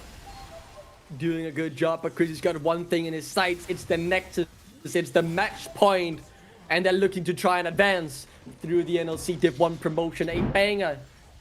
And the implications of that game, it feels like this is a big decider. That they're really solidly you said it, putting the momentum in 42's pocket. Absolutely. And now we get the real test of who Fourth Wall are as a team in this third game. Obviously, they still have side selection. They now have 2 games to have locked in to understand how 42 play as a team.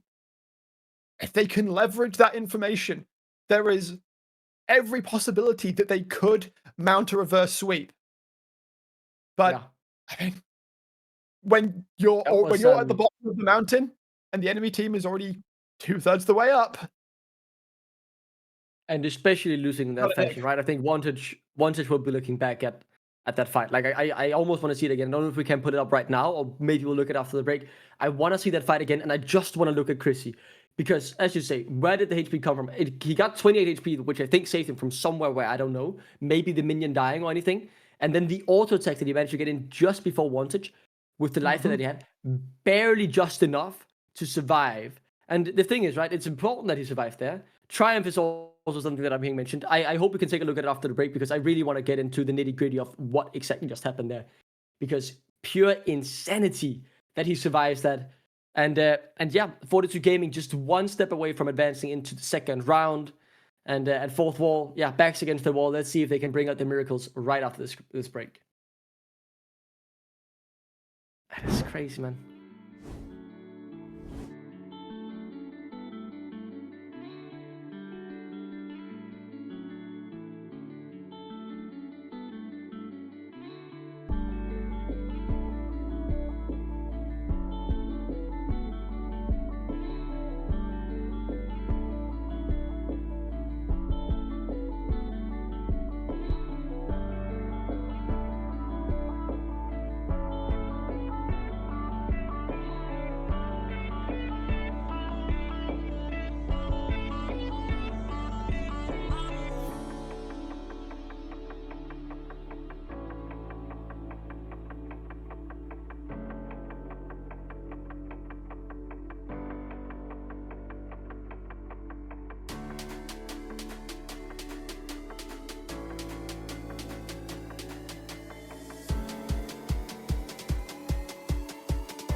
Welcome back, ladies and gentlemen, to what could potentially be our final game here of the night, Rakesh, because this series is currently 2-0 to 42, and especially that last game loss felt like it really could hurt Fourth Wall, and I'm very excited to see if they manage to bounce back, because I would be very impressed if they manage to do so from two very tough losses. Yeah, absolutely. I mean, I said before the break, this is kind of going to be the measure of Fourth Wall as a team. It is now very literally do or die. If they lose another game, they are out. They stay in second division going into next year. If they win, they can still look to mount a charge up the lower bracket towards potential re-promotion to Division 1. But specifically talking about Game 2, it's something that, I mean, just like as we were coming back from the break, I asked a question, and it was, I don't even remember who Bash was playing that game. It was the Udyr, of course. Yeah. But despite a joke from production about how Aurora was the invisible one in that game, she very much wasn't. It kind of felt like Bash. I mean, he did some damage. Wingborn Storm has some very crazy AP scalings on it when it's been awakened. But it felt like all of the big engages were coming from Grissom and Wantage.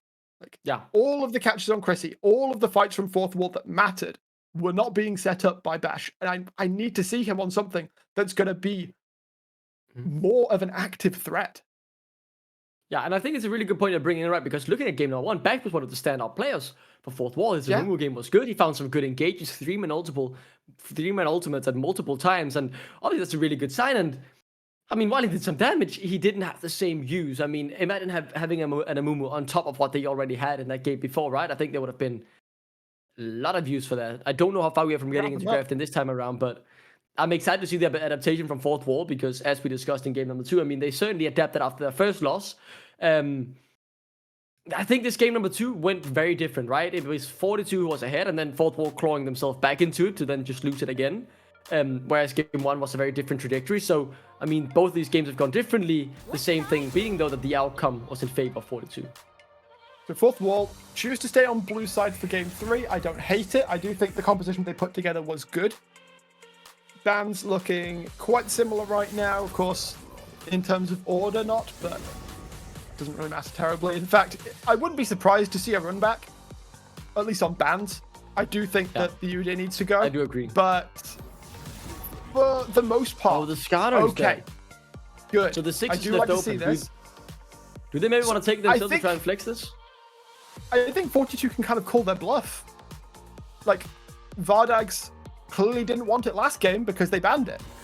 And just went on to the MF instead. They're going to take away the Olaf from Theodore, which means that not only we have the Lilia up, which both junglers should prioritize highly, would not be surprised to see Fourth Wall first pick it.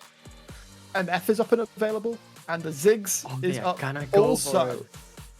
So, potentially a bluff that's not paid off for 42 here. I think maybe they thought that Vardags wouldn't go for it. Of course, there are still ways to deal with it. I think it comes a long way to be able to deal with grubs early. Of course, blue side gives the advantage for first set, especially. But as long as you can deny that second set, then we shouldn't see what happened in game 1, where 5 seconds of Ziggs near a turret caused it to fall over. And the Lilia was something I was expecting to see. Baumif, especially towards playoffs, for most of the regular season, he stuck mainly to Sejuani, was very, very good at it. But started playing more Lilia towards the late stages of the split, looked also incredibly good at it. And this does set up a potentially nasty combo with the Jhin that if a Swirl Seed ever lands, you can follow up immediately with a Deadly Flourish. You can drop the Lilting Lullaby over the top. Now that's something different. Hello, Hecarim. Looking for a potential backline angle. You can say many things about Fourth Wall, but their will to adapt is certainly there, man. Many positive things to say about that. Like, they are really changing. Like, this is not the same draft again. Obviously, we're getting the Yone back in, but we saw that in game number 1. And, I mean, I get it, right? Let's just hope that wherever they throw at the kitchen board this time sticks and cooks into a delicious dish. You mentioned the Garen earlier. Won't be happening, sadly, as they do lock in the Renekton instead. So, blind picking now for Vituso, which will give them a chance to try and ban out more of Theodore's champ here. Theodore's someone who we didn't see much of in the second game in terms of how much we saw him in game 1, right? We saw him really be a strong force in game 1, and just like Bash, he kind of was a lot more hidden in game number 2. You know, if Fourth Wall were to get a victory, I feel like we need to see both Bash and Theodore back on the front foot, being progressive, making plays. And I mean, the Hecarim is certainly someone who can snowball if you get rolling early on. And Theodore, I think if Theodore doesn't get banned out here, more of his engaged champs banned, well, he can certainly get himself a good matchup here, and then I'll start becoming more positive on Fourth Wall's side. But backs against the wall, right? Whatever they throw at the kitchen sink has to stick now. One more loss, and not just the split is over, but their whole year is over. There's nothing more to play for. No second chances. This is the second chance, and they are on the brink of elimination.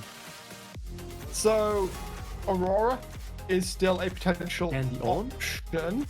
Do they think this will go mid, maybe? Like the JJ has played a game of Renekton mid. It goes well into the Yone. I think it is perfectly reasonable for JJ to take that. It also means that they'd leave top lane counter pick up and available, which would be very interesting to see. Aurora still available, and of course Fourth Wall can't really pick it because there are plenty of picks that, if given counter opportunity, make her life miserable. Okay, so let's see now what Fourth Wall ban. So, I mean, certainly interested to see if we see that Renekton mid. Still much to be shown, right? The flexibility, very much there. One thing about Fourth Wall, they very quickly showed where they want this 6 to go, like down in the bot lane for Vardags, right? In terms of what they've locked in. But the Camille ban, signaling that Virtuoso still hasn't locked in his champion. The Vel'Koz server, we've seen it multiple times. Obviously, won't be anywhere near locked in. The Rel instead is the decision that they want to go for. Now to the Fourth Wall to round out that car. There isn't the biggest turbo wombo that we've got going on here yet. So, locking people together with the Magnet Storm, all well and good. You're going to allow the Lilia to do a lot of work. And the question becomes... No, but could you lock this in and then put the Yone top for Theodore, maybe? Absolutely, you could. That was just what I was about to say. Sorry. Now... No problem of mine. That now Fourth will have this interesting game of, okay, well now you need to pick something that's good into the Yone or the Aurora, or you try and hard read who's going where and try and counter. Or, of course, alternatively, just deal with the Aurora and kind of deal with a situation in which you're maybe having to swap lanes around constantly as the Aurora desperately tries to get away from you. And that's exactly what I'm thinking, right? It feels like this could really be taking a lot of attention in the game so far, because the bot lane certainly just wants to sit and scale on the 6th Jhin, just chilling, not expecting much here early on. Let's see now what the final pick in is. and what we'll be keeping our eyes on, really, because I am certainly interested to see how this peculiar situation will unfold itself as we're about to hit the Rift as well too. So, I mean, that's screams for his champion, right? I mean, let's see now how it ends out. I would expect Vantage to play the Yone. Just from what I've seen of Vantage today, he seems more like this kind of player. But we have seen him just on the Aurora before, and he didn't look too bad. See, yeah, that's not to say that I don't think Theodore couldn't play the Yone if the situation warrants it. But these lane matchups certainly seem fine. They're not the most exciting. Ryze should be able to deal with Aurora just fine. We know Renekton deals with Yone just fine throughout the early stages. It's now going to be on what Bash can get done in the early stages, because Hecarim does have some pretty good early ganks. If he can get onto the Rift, if he can influence the lanes faster than BO5 is able to, that could potentially be an angle for Fourth Wall to get that ball rolling. And here's a little fun fact about me, Burkish. I've actually played quite a lot of Hecarim back in the day. When I was grinding for high elo and I hit Diamond 2, it was actually on Hecarim and Volibear. Those were the two I just constantly spammed. So in terms of the Hecarim, I mean, the build might have changed a bit since then, but it's certainly something that I can actually talk about, like how you want to, if you're feeling good about the Hecarim, right? It is still at the back of my mind now. It's been a few years. Sadly, my high elo grind that I had a bet with Torak, the coach of JDXL, you know, I was going to be the substitute for that team if I got Masters 500 LP. But sadly, you know, my casting career took off, and you know, the NLC needed me down in the studio week in, week out. So I didn't have enough time to grind the solo queue. If only I had that problem. Like, what a horrible problem. Horrible situation. Yeah, completely unconscionable, really. In the meantime, yeah, peak Emerald 4. Yeah.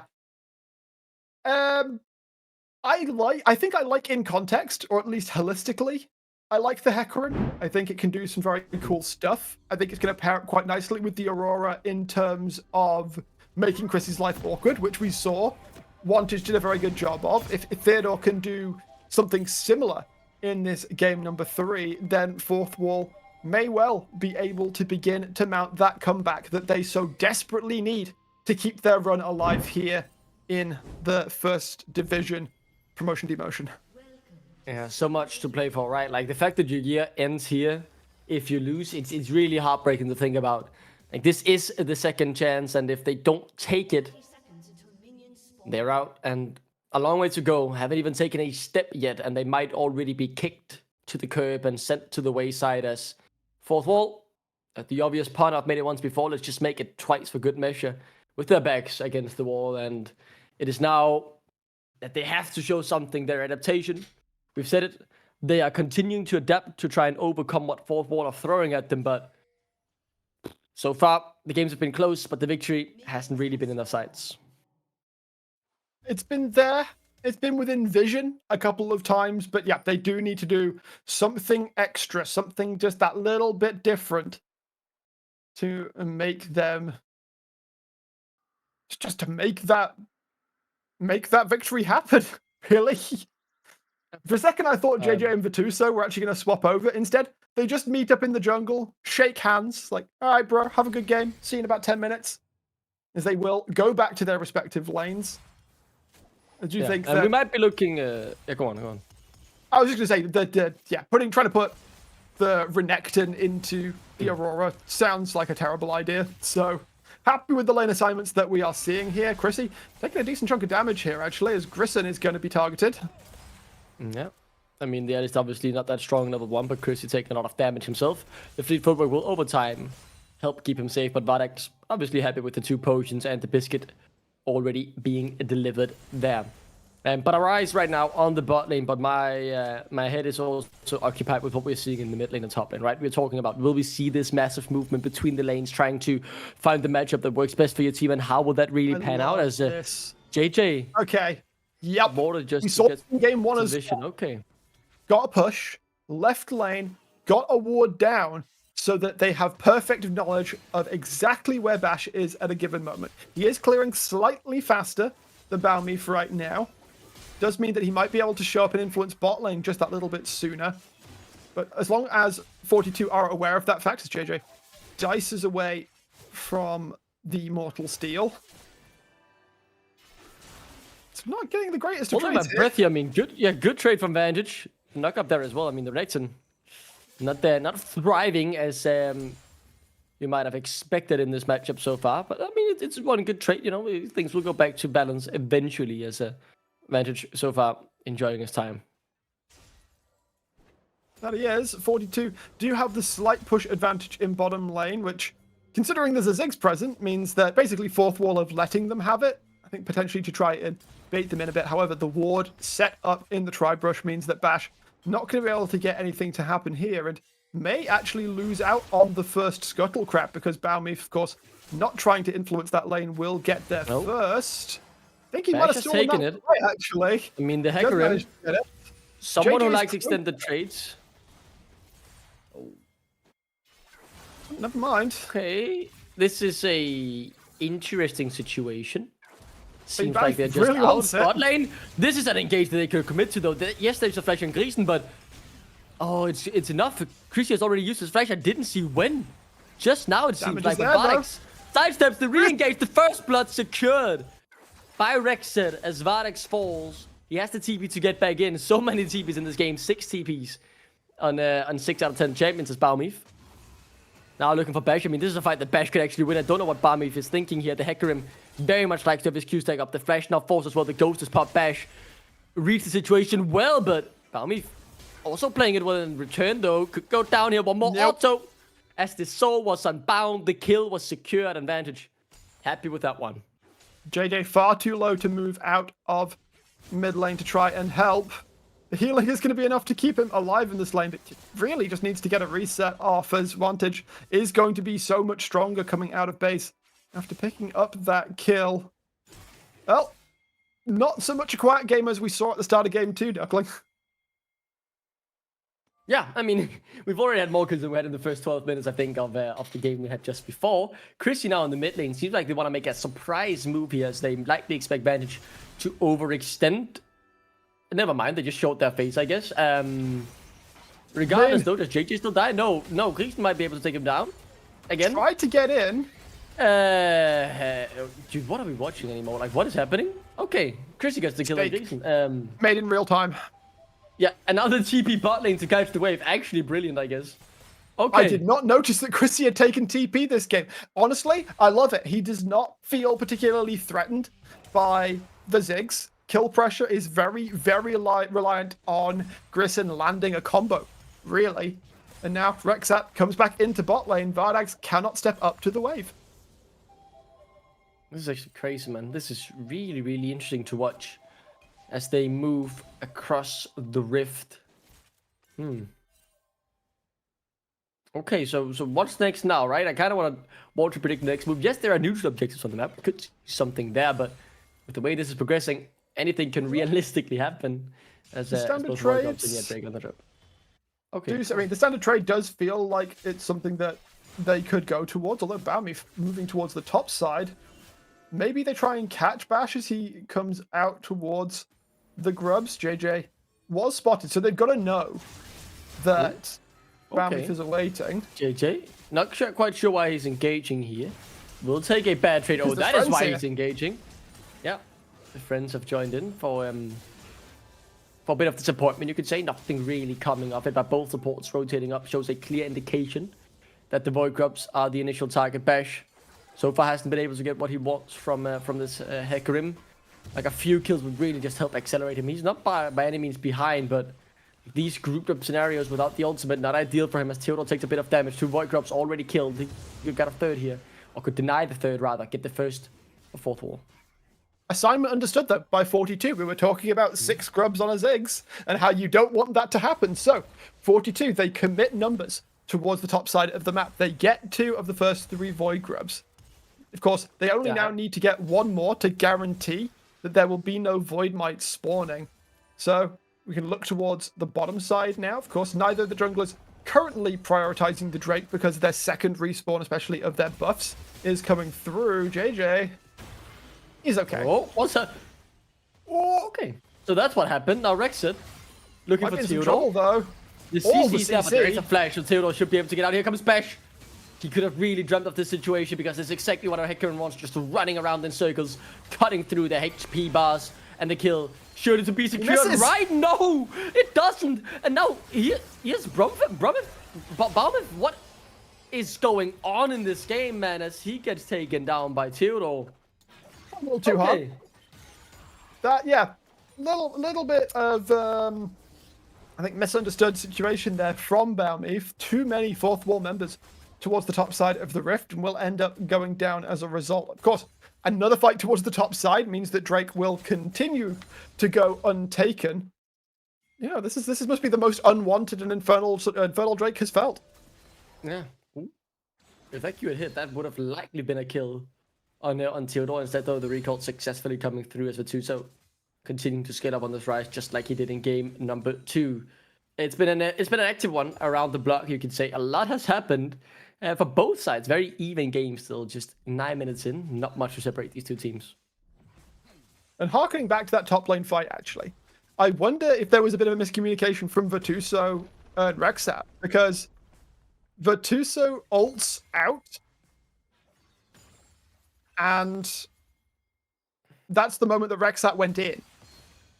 And so we have the situation of it not being set up. Production is now informing us that there was a game in EMEA Masters where a Drake wasn't taken for 33 minutes. Even as a play-by-play caster, I have to simply say, how? Luckily, that won't happen here. If we look bot side, right, we see that it is actually okay, good. being taken right Sanity now. returns. So our producer just did a caster curve, right? I mean, okay, so that's the Drake. Now that's out of the world, I guess. And we shall continue onwards. Although, this is 2 of the most valuable souls now off the table, because Infernal was the first, Mountain going to be the second Drake, so the only remaining really high-value soul is going to be that Hex Tech. Not worrying too much about an Ocean's Bash.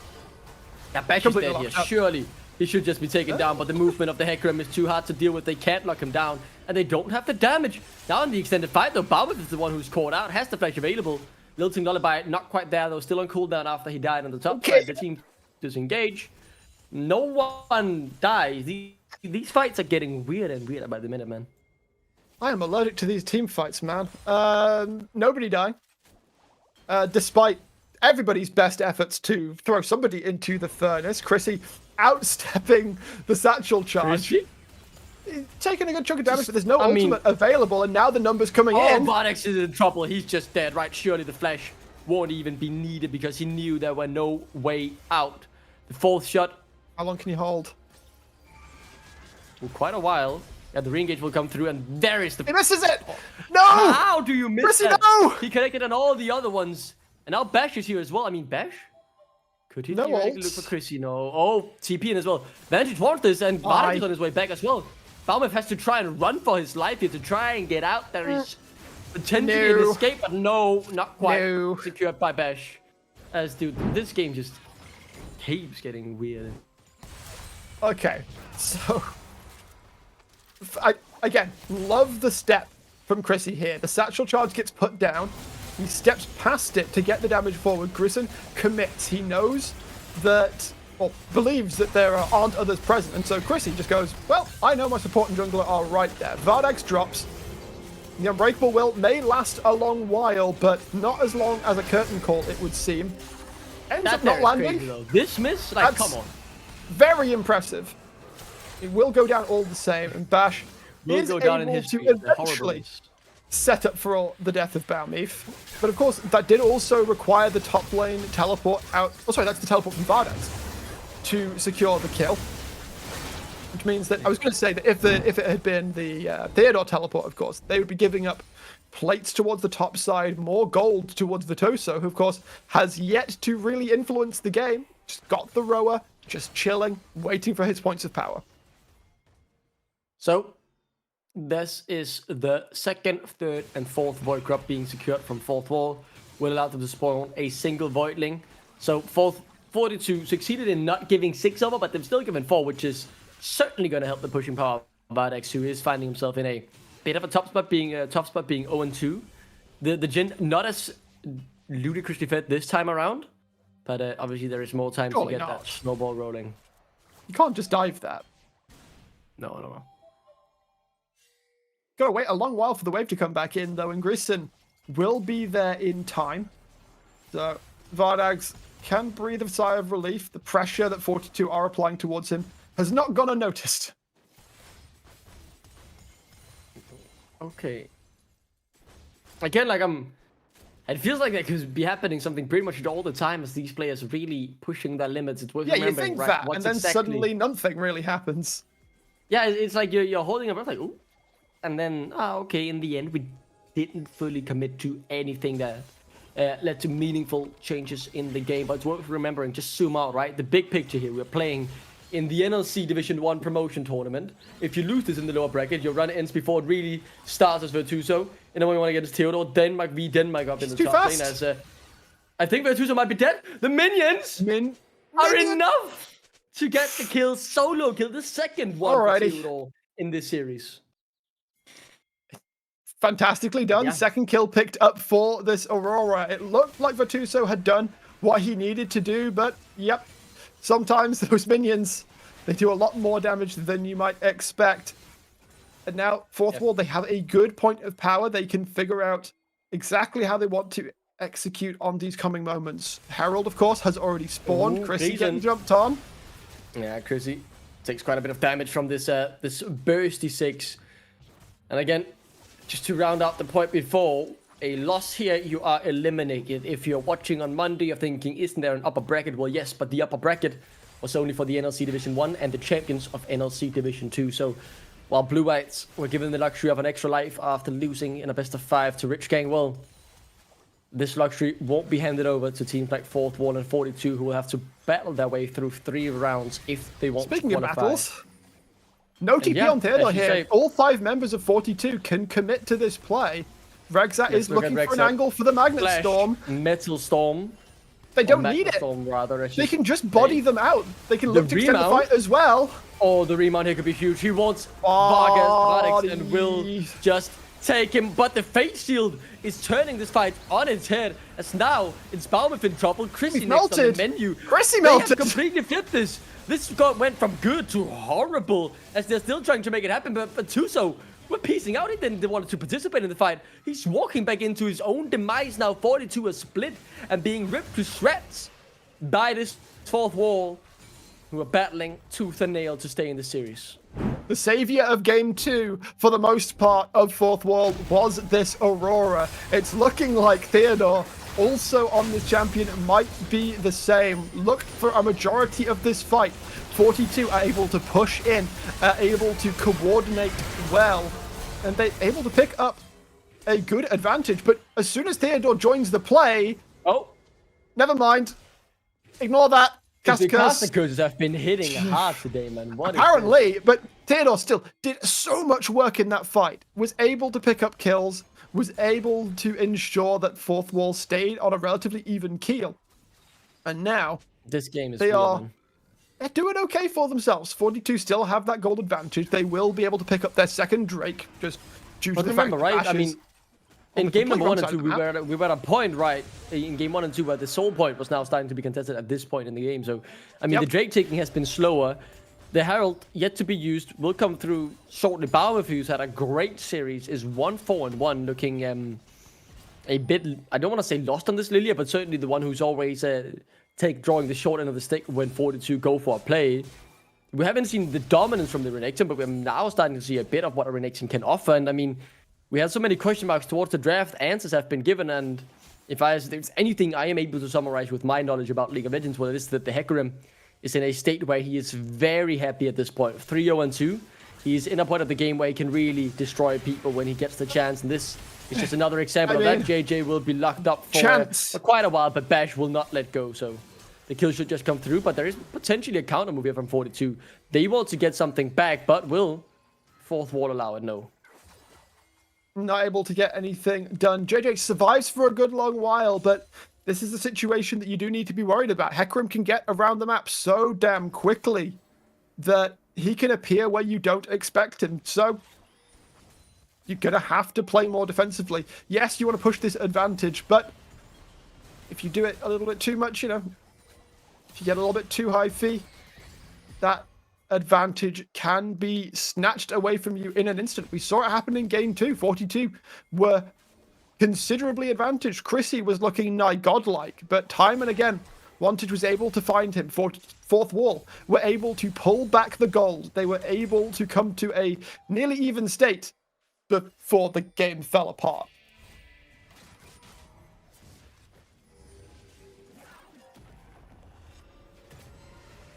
"80 minutes in here, Brackish. It is a lead for 42, but this game feels the closest out of any of them we've had so far, to be honest. Yeah, Maybe game 1 sure. felt like a bit like this as well, but I feel like this time Fourth Wall have all the tools they need to... I want to say close it out, but they are behind in goal, but they feel ahead. Like, I don't want to say the eye test, because I know that's probably not the most popular thing to say, but when I'm looking at this game, like, if I'm not seeing the kills and the gold, I feel like it is Fourth Wall who are on top at the moment. But obviously the gold is so minimal now, right, that it doesn't actually matter right at this point. Like, this few hundred gold doesn't have a sizable difference at all. Now let's see if JJ can outplay this. That can certainly lead to a difference in the game, outplaying situations. As the Herald gets summoned, the play is being made, the tower will be killed. Despite Varga's best attempts, I'm sure the autos will... Never mind, I take all that back. The tower is safe. I was going to say, did not think that was going to be enough, and it ends up not being. But it still means that the mid-tier 1 is very, very low on health. And well, Baron coming up in 40 seconds. This is very much a 42 composition that is going to struggle a little bit more with taking that objective down. Fardax eats a swirl seed.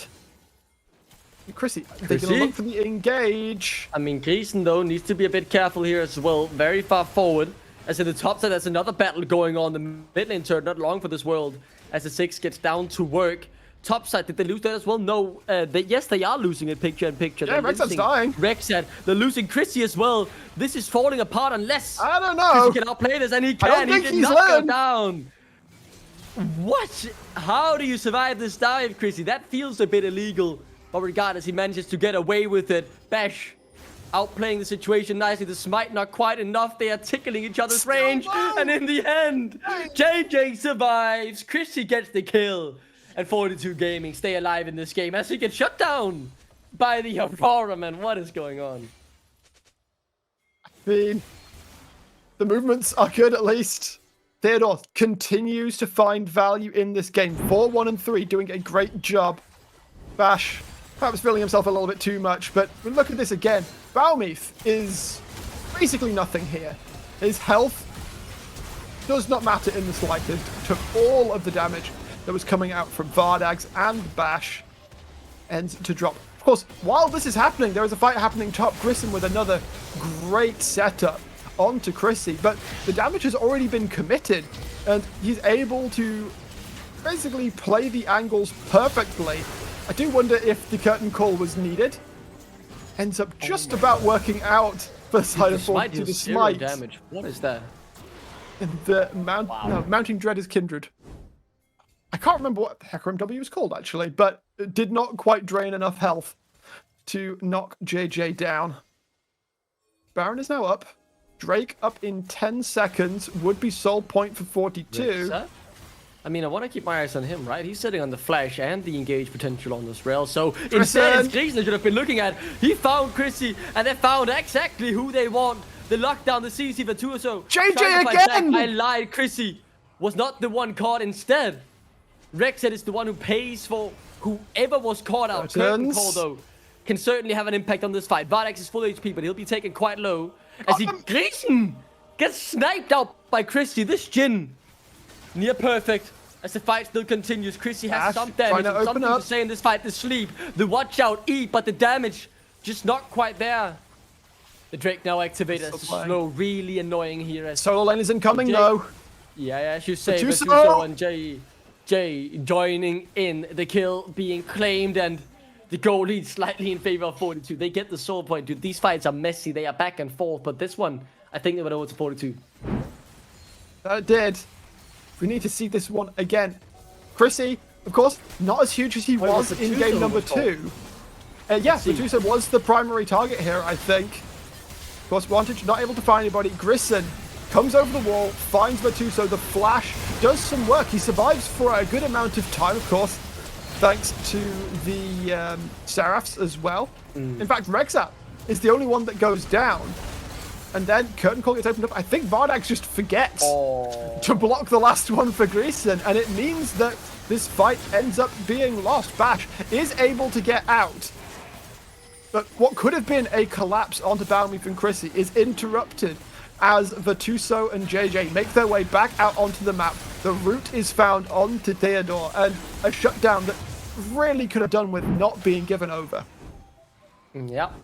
So in the end, it was 42 who came out on top. That goalie is now slightly growing. The 2 item spikes have been hit pretty much. You know how I was saying Chrissy isn't. You're saying Chrissy isn't like this huge mega threat that you should be targeting.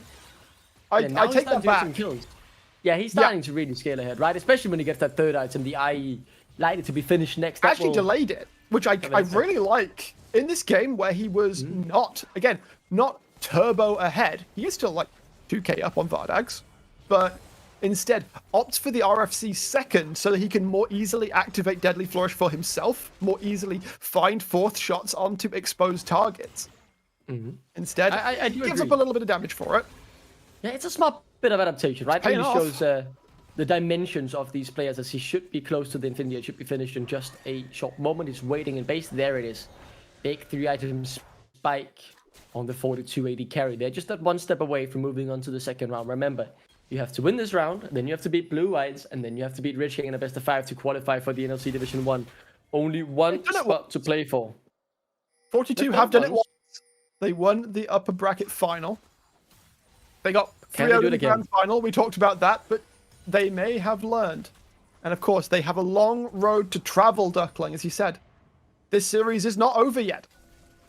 After that, still got to face down Blue Whites before they have the privilege of facing Rich Gang again. And the Baron Dance is what's coming through right now. Vision being traded back and forth. Vantage trying to push out bot lane right now. Of course, has the TP available. They're just looking for these angles. And they're just going to pull the trigger, actually. 4th wall. They're calling the bluff. Bounty, of course, is still pretty squishy and can't necessarily commit to the play. In fact, they're just going to needs to flash so they this. Could TP in. Yeah, I should say Bauman needs to flash this, but they're continuing to take it. This could be the deciding fight, depending on the outcome. Vantage for Bauman. One big swing here would allow them. Yeah, Vantage just good damage. But Bauman could get still in the pit. The Baron is stopped in on the backline flank. It is Vardax being assassinated, but he finds JJ at the same time. This is such a split fight as Vatuso. Now the one in trouble. He's stopped, and he's taken down. Only the bot lane of 42 remain, but for how much longer? Chrissy again! Looking at potentially a clean ace. Chrissy, the last man standing, will find one, but the Baron is in 4th wall side, and that is the main target that they will be able to claim. They're finally on a crucial team fight, and that is putting them back in the driver's seat. That it is. Vardax so low but manages to survive. Grison is just going to limp out of the pit. But 4th wall, they have done what they needed to do off the back of Vantage on the Yone. Finding Balmy, the important target, keeping him out of the pit. They delay taking the Baron. They do not 50-50. They instead wait for 42 to be in an accessible location. At the end of the day, the curtain call really did not do much at all. Vantage will take some of that damage. Chrissy waited so long with that last shot that he wasn't doing damage in the play. Balmy drops. Theodore tries to find the backline again. Is able to find so much time as Chrissy barely survives once again, just using the lifesteal. Ooh. Jesus Christ, man. Chris, you're really playing this Jhin on the edge. This game, man. Back and forth. We've seen 4th wall in the driver's 20 seconds, though. This is a big shift, right? They are now with the Baron. They have that to try and continue to grow this goalie that they have acquired. But one big mistake, one massive blunder, especially now a soul is up, potentially for 42. Will they contest it? Will they let it go? No. Seems like the answer is 4th wall do what they want on the map. Yeah, Balmif just decides we don't need to worry about this one, and I agree. They've got plenty of time. Their scaling is good. They do not need the game to end in the next 5 minutes. So a single Hextech Drake being picked up, while decently powerful, I'm not all that worried. I mean, he's unnoted. AJ I mean, surely he could surprise someone here, right? Bash is the target they want. That's the jungler. If they were able to get him, Chrissy now in trouble. They'll knock right back into the waiting hands of all the engage and damage that fourth wall had. The bomb is thrown, the hammer, and Gauntlet goes down as well. This is exactly what fourth wall want. Finally, they are playing to their own win condition. They are not making any sloppy mistakes. Their backs against the wall, but they've pushed back, given themselves some breathing room, and they're pushing towards their first victory of the series. At the start of the game, we said that we needed Bash to do more. Look at this Hecarim duckling. He has done more and then some. The base is broken open. Bot inhibitor has fallen. Fourth wall do not want this game to go on much longer. Virtuoso has to make his last stand here. Rex set up in just a few seconds, but look at how these turrets are falling. BO5 happy to still just be alive as Virtuoso catches the wave. The game not over. Can they get any kills on their way out? Gleason, no flash. Theodore shouldn't be able to make this work. Instead, he looks for the kill. He wants more. He's unable to claim it, however. As the Drake, the pings comes towards it. Can they take this before 42 Gaming get here, though? Like, they are sprinting down. BO5 there as well.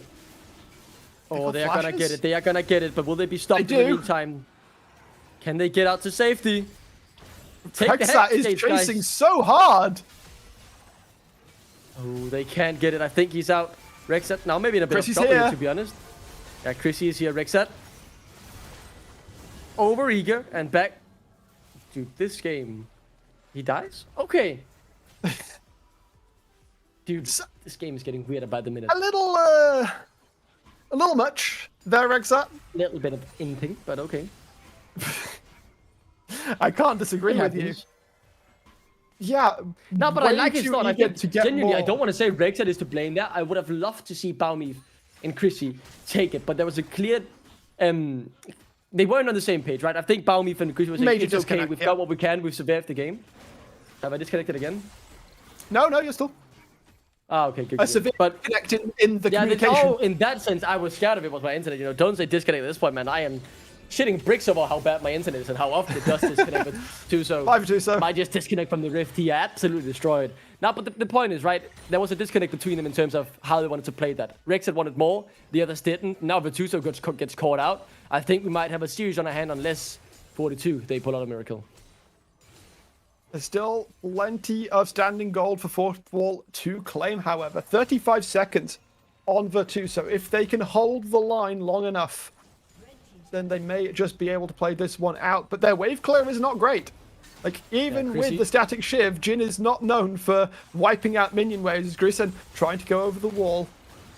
The wave won't last too long, but they don't really need it to last all that long. I mean, there is the one chance, right? I mean, the Lilia flash Q, you put 5 men to sleep. As long as you don't do a TSM 9 man sleep, it could certainly help your chances of winning. But instead, this has been the difference of junglers. I mean, I don't just want to say junglers. It feels like the rest of fourth wall have stepped up as well, right? We've seen big moments from pretty much every player here. They've started to read from the same book. Maybe it's the miracle story and the reverse sweep that they are trying to pull off as BO5 caught out, taken down. Rexat is next. The damage trying out. Virtuoso is back now. Side of 42, as you say, Virtuoso's back. Rexat is out. Jay is in the front line. And that is 2, but the fight still balancing on that knife's edge as Theodore wants to turn it around. Chrissy, he's bleeding. He's gonna go down here. It's now Virtuoso, the only man remaining. He's gonna get CC'd. That realm wall will not get you out to safety. This could be the game unless Virtuoso outplays it. Bash takes down his brother from Denmark. 20 seconds. I think he can end it right here. It should be. There's plenty of time. There is a minion wave there. TPs won't be necessary. Bash has been so strong. BO5 will be up 8 seconds time. I do not think this Lilia can clear out the waves quickly enough. Not when Bash is doing that much damage to the turrets. Will be able to knock it down. He needs to play this through. Swirl Seed comes through. Lilting Lullaby's not up. I mean, Baron's up in 3. He doesn't want to die if he gets caught out now. That's potentially that gone, but now the nets is wide open. But the game isn't over. The game isn't over. A fourth wall so close to pushing it to game number 4. I can't believe this. Okay. So, the situation here, Grison doesn't have to do much, in fact, because it's the onslaught of shadows out of Bash once again that pulls BO5 out of position. He gets removed.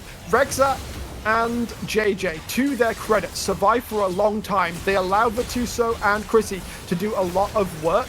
But look at Theodore here. He turns the entire fight around. Yep. The ultimate massive delete. Shreds Rexel. Chrissy. Chrissy gets destroyed by it. If he gets one more off, maybe there is something to be said. I mean, Virtuoso crucially decides to switch target because he can't kill Bash, so he goes for Varda's Crusade instead, essentially saving the game for now. But for how much longer can they keep this going? The Baron is so low. Who's in the pit to take it? It will be Bash who secures it. The sleep comes through. Look at Theodore. He's too far forward, I think. He gets good damage down, but he will be killed here. No, the flash is phenomenal, but not perfect. Bash finds Chrissy, and that should be it. Now with the tail tucked between their legs, 42. Fleeing back to their base. 4 members running down mid lane. They've got the prize in their sights. They want to take that first step towards the reverse sweep. But full HP boss. 4 items on a rise. So much there as well to set it up for Virtuoso. Instead of going down the bot lane where the inhibitor is as well. 20 seconds. This is it. This has to be it, right? But forward goes Wanted. It might be too far forward. He doesn't go down. The damage from Bash is massive. Finally, Wanted fall. The Nexus still not open. You haven't gotten the inhibitor, guys. And Matuso throwing out the Qs, the damage, everything he has in his arsenal to try and keep this game alive. Vardex is hitting the Nexus. They can't stop him. Gleason is holding them off. The Nexus is in their sights. The game 4 is secured. The series continuing to deliver. His 4th wall will not go down without a fight. And I can't believe it, Brackish. They did exactly what was necessary. I asked Bash to do more. He must have heard me because that Hecarim was absolutely apocalyptic in that game. Found the angles time and time again. Found the picks that were needed. And yeah, that might have been a close finish. There might have been some scary moments, but 4th wall are still in it. That was absolutely crazy. 4th wall keep their hopes alive. With that, I just want to throw it to a break. I want to get close to game 4 as soon as possible because this series might have more in store than I initially expected.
Welcome back, ladies and gentlemen. As I thought, we might have been done by now, right? It was 2-0, 42 were in the driver's seat. They were having a decent game number 3 as well, but Fourth Wall refuses to give up.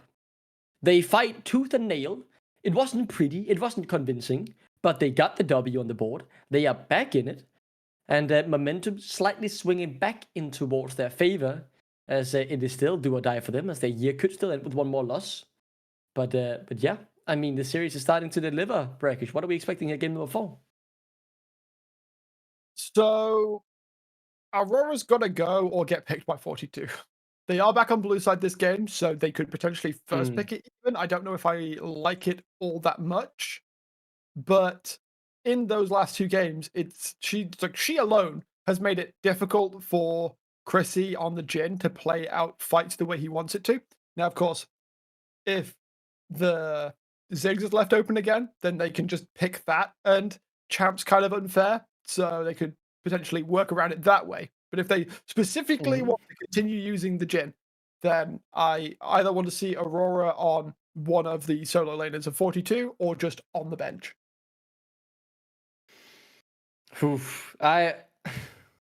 Dude, I am very excited to see what happens now, right? Because we've so far seen Fourth Wall constantly adapting on the back foot, trying to throw everything at the kitchen sink to see what works.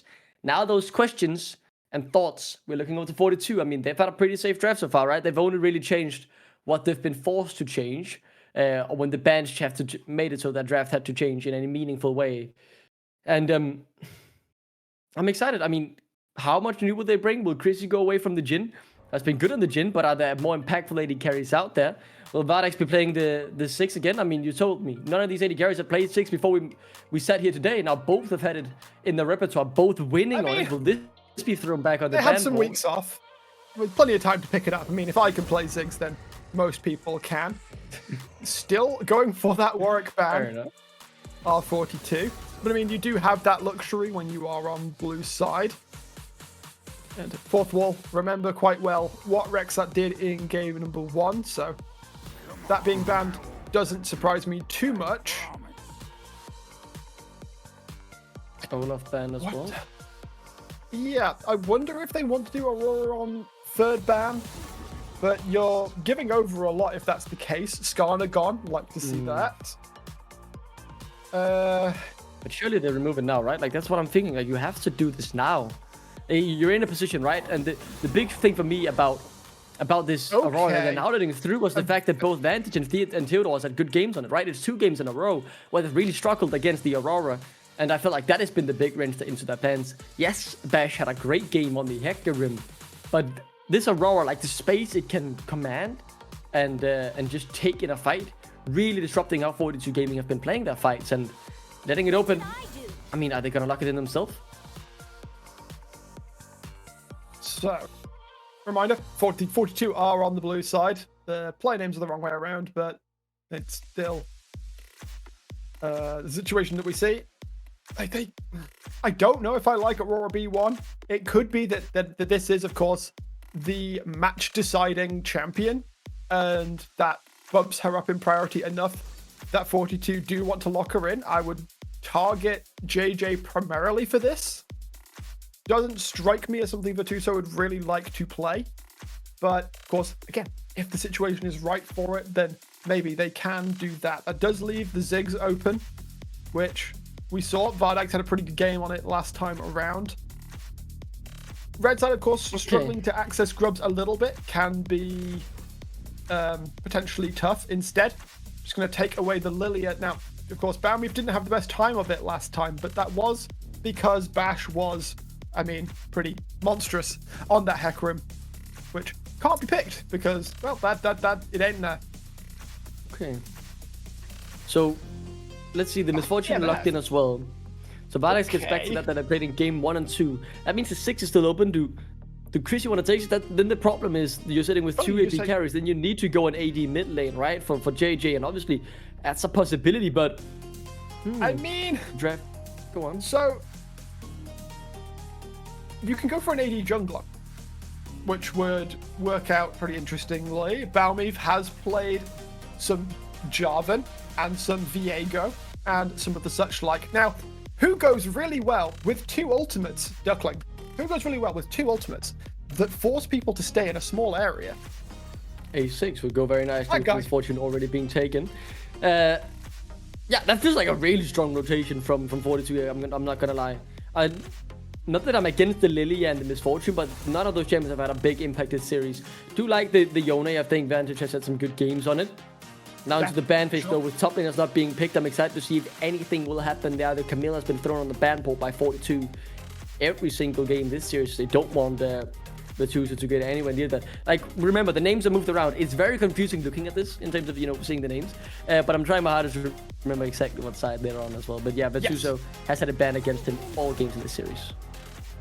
Okay, so identifying that the Tristana could go into the mid lane for JJ, they will take that one away. I still am of the opinion that you want to prioritize the Aurora into the mid lane here, but of course, Virtuoso will have to give up this flex at some point because of being blue side. Ban-wise, supports have yet to be heavily targeted. Of course, Rexat's Pike got taken off the board, but we still got Rel, we've still got Leona, we've still got Alistair as potential pickups, and of course, Fourth Wall might want to say that they're not a fan of one of those also. We did see, of course, Rexat play the Rakan, which could go quite nicely. Instead, we're going to take the Xayah away. I mean, JJ did good on it game 1. Yeah, I mean, JJ did, but is it really that how prepared it is. Like, you're letting the Camille go through.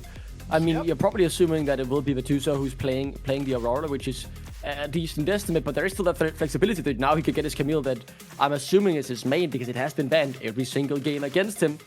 Instead, though, 42 Light is looking to continue to trim up the support pool here. The Nautilus next up on the menu, so they've cut out some engagement supports that worked well with the Misfortune. I mean, the Leona is still an option if you want it, right? That's also something I've seen in the YouTube combos. Yeah, I mean, it can just be the Leona Alistair trade, and both supports are going to be relatively happy with what they've got. Of course, whoever gets the Alistair is going to inevitably lose out early on, so it makes sense that Fourth Wall would want to prioritize the Leona. Question is now, Okay, Rexat, so, does he want... I mean, Cassandra, okay. Makes sense. It's a decent blind. And gives the priority of the bot lane matchup, because if we now see a Leona, then Braum is still up and available. Has a very good time into the Leona.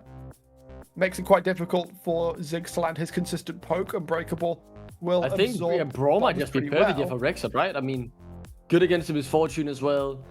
Add so much and just taking it away. I mean... They did I love that you so, Garen. Oh, yeah.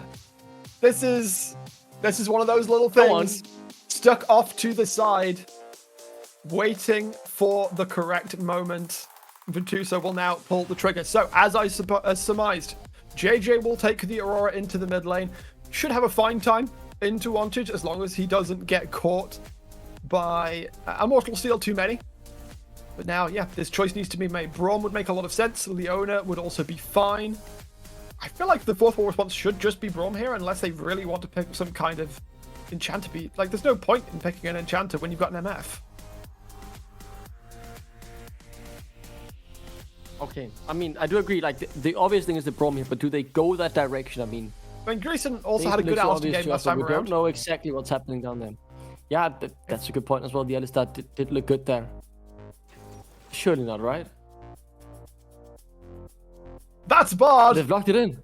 In a potential elimination game, if Fourth Wall loses, their year is over. And while the Braum was an obvious opportunity, but this is Greason's Braum. Okay. Bard rather. I said Braum. Yeah. Greason, when it matters the most, may just be able to find a tempered fate to keep Fourth Wall's fate in their own hands. Okay. Disrupting these team fights could be immense. Disrupting 42 from taking towers with the tempered fate could be huge. That is a last pick. That is a last pick of all time, and I am a big fan of it.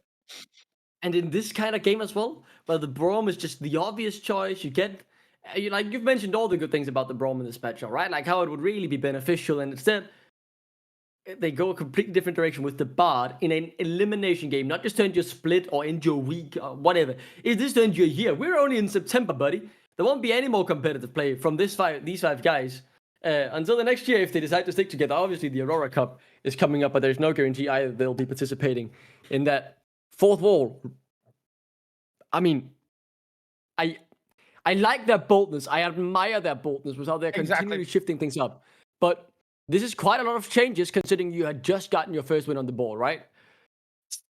So, yes. But I actually think this is indicative of the environment in the Fourth Wall camp right now, which is we've got one win. You can feel ourselves building steam. And if Greason is feeling himself and goes, I like Bard here, then give the man his Bard. He is going to do well on it, I have no doubt. The one thing you do need to worry about, of course, if he roams around too much for the chimes and ends up getting caught out, then that could be a rough day. But all going well, I think that Bard denies a lot of the X factor that a Ziggs brings, which is destruction of towers, which Bard denies so well, and it makes the team fight a little bit more awkward, just throwing out cosmic bindings, sticking people to other people, stunning them up, and just providing those little gaps in time that allow Fourth Wall to execute their comp. The opportunities are here. I am very excited to see if 42 Gaming will secure their spot in the next round, or if a Game 5 potential reverse sweep is on the cards here for Fourth Wall as they look to bounce back after a 2-0 scoreline. They've done one step out the way, 2 more to go. Draft have changed, Bart being locked in, Garen being locked in, the Aurora on a different side. Now, like, this is absolutely mayhem. Absolutely. Hold on. I was thinking this was a Virtuoso Garen. More fool me. That's JJ. That's a Garen mid lane. Dude, I what is mean, happening, man? what is Yone meant to do into a Garen? Not much, I guess, just auto track and pray. Yeah. Meanwhile, Aurora is going to bully Theodore through a majority of the lane state, of course. There are still angles for Theodore to outskill. But for the most part, Aurora should be heavily favored in that matchup. JJ getting caught up a little bit as he makes his way down. Grisson. They do find the catch with Zenith. Up with the Zenith blade, but I mean, they lose the trade heavily in the end. Why are you going for this, guys? Too good. Okay, so that's a decision that was made. Yeah, I mean, that was literally just Guardian. Chrissy gets caught. This is gonna be a kill. Stunned. He has to. Oh my! What? 42, you chose this. That's the bar in full effect, man. First blood already secured. What? Pack it up, I guess. Thank goodness Chrissy has TP up and available. Bash with the early invade as well onto Balmeef. Balmeef? He just dies. Available in a second. He's out. Okay. But barely. Okay. Okay. Fourth Wall have not come to play. But yeah, they are not standing on business here. They are taking They have not come to play. They have come to dominate. Let's say it that way, because this is a good start. Now Garen showing what Garen does, presses E and then deals damage. Yep. Checks out. That's what I'm seeing here. But again, Balmeef, I love to see that invade. Proactive, knows that Jarvan can go a little bit low on his early clear, and so steals away the Krugs. Will build himself up an early advantage, of course, denying the level 4 now from Balmeef for a little while. Of course, Jarvan doesn't necessarily need level 4 all that much. If he can make his way into a lane at level 3, it will still be plenty enough as long as he can land the flag and drag. Right now, though, we're calming down. I'm just looking like trying. Like I'm learning Aurora as we're watching these games as well, right? I mean, I've casted her a bit in. I've played her a few times in ARAM. I've casted her a bit in Red Bull solo queue, but I mean, the champion just still looks absolutely disgusting as Gate's able to get out here. Both junglers in and around the area. And top lane, I think Theodore might just be dead here. Is there a Q? Also Q back. Virtuoso finds a counter punch. He's been solo killed twice, but now it's his turn to get on the board. They're engaging. Oh, they have that jungler here as well. A 3v3 Gleason. Way too late. They want it, but they cannot get him. Chrissy, do you have anything to help your jungler who is battling? But he doesn't have the flash to close the gap. My screen is frozen. Is he dead? I think we got a little bit of pause coming through, hopefully. I'll replay. Let's watch it in the replay then. Okay. Oh, this is a replay from what happened before. Yeah, so Rexat comes down. What happened? Where was Balmeef in all of this? Because Rexat looks to go in. Balmeef is not joined. Okay, there's joining, but Rexat dies before Balmeef can really do anything. Trying to put the damage down onto Vardags, he will get knocked down. I feel like Vardags should die here, right? Should be able to pick this up. Yeah, one more auto will do it, but he is also going to die.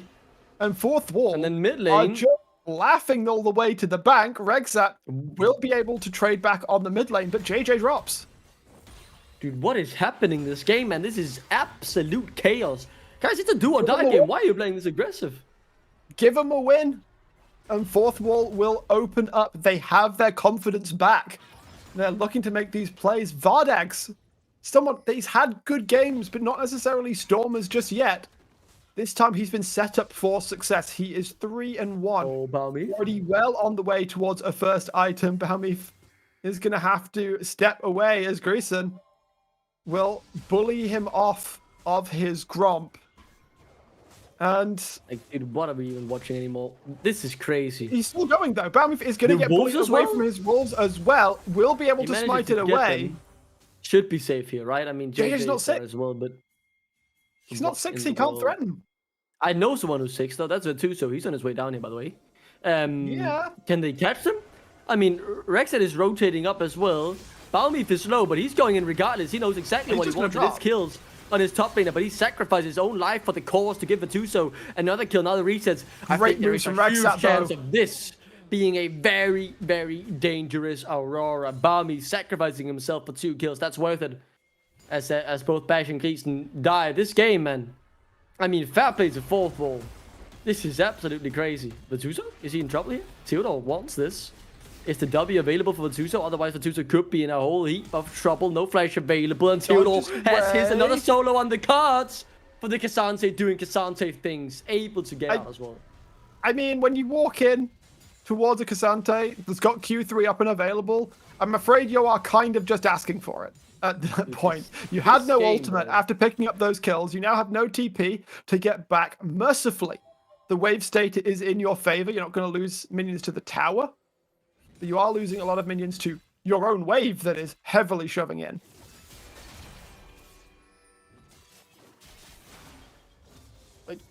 Like there is so many things we could touch on now and talk about. I mean, I'll mention the neutral objectives up because I see that fourth wall are about to start the Drake.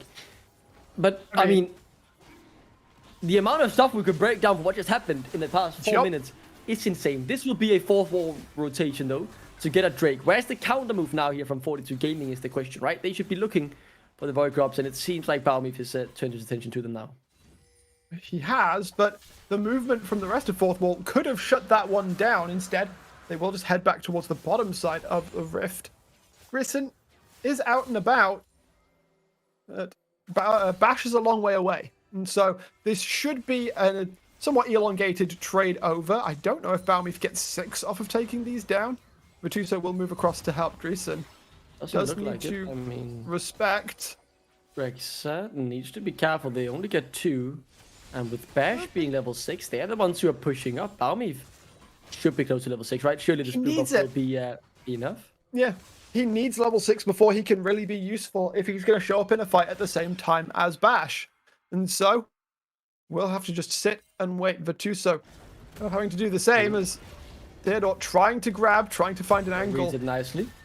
I mean, Theodore does good damage. Vatuso does decent damage in return. Obviously, the strongest member on this 42 roster.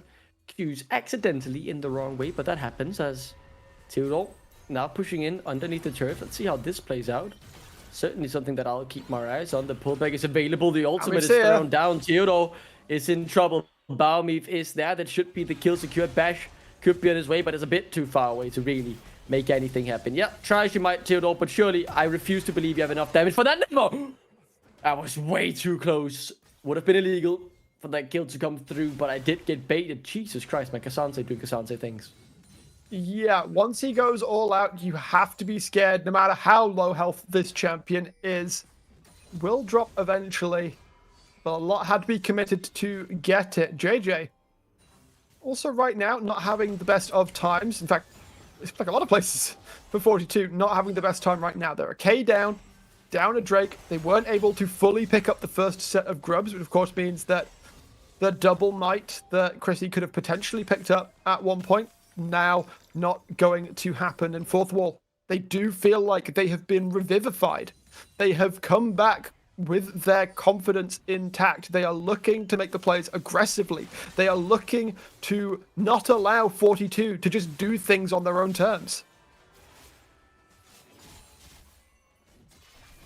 Dude, I'm still trying to comprehend exactly everything that's gone down, and I feel like there could be more happening.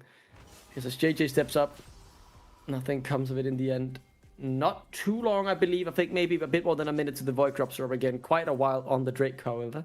As first item has come through from Vardex. I just want to try and regroup my thoughts here, see where people are in terms of where does the strengths lie, right? Very clearly, Vatuso is very happy with how this game is progressing. Chrissy, not so much as I think he should have just flashed it early on. Good flash though to get out in the beginning. Do you still have your W available? No. Trying to get out but unable to. Didn't even throw down the bomb in the end, and that's where that play ends. Oh, Why no flash, my Surely, boy? right? One more auto. No way. Just about. Yeah, Just about gets it down. I feel like Chrissy held on to his flash far too long. Just avoid the tempered fate. But all the assignment read, and sadly he read it a little bit too late. JJ still doing okay. Obviously a little bit behind. Wantage, of course, was already able to pick up 1 kill. Dude, I am just. Like, I feel like more should have happened in the mid. I feel like we're looking here a lot, right, Brackish? But yeah, not much is coming of it. So good. We've just regrouped on the items. There's Void Grub spawning in less than a minute. But I want to ask you this question, right? Because a lot of people, we have a Fed member here, we have something. Like, who's most satisfied with how this game is progressing? Yes, fourth will have a small lead, but like, is it big enough? Are they outscaling?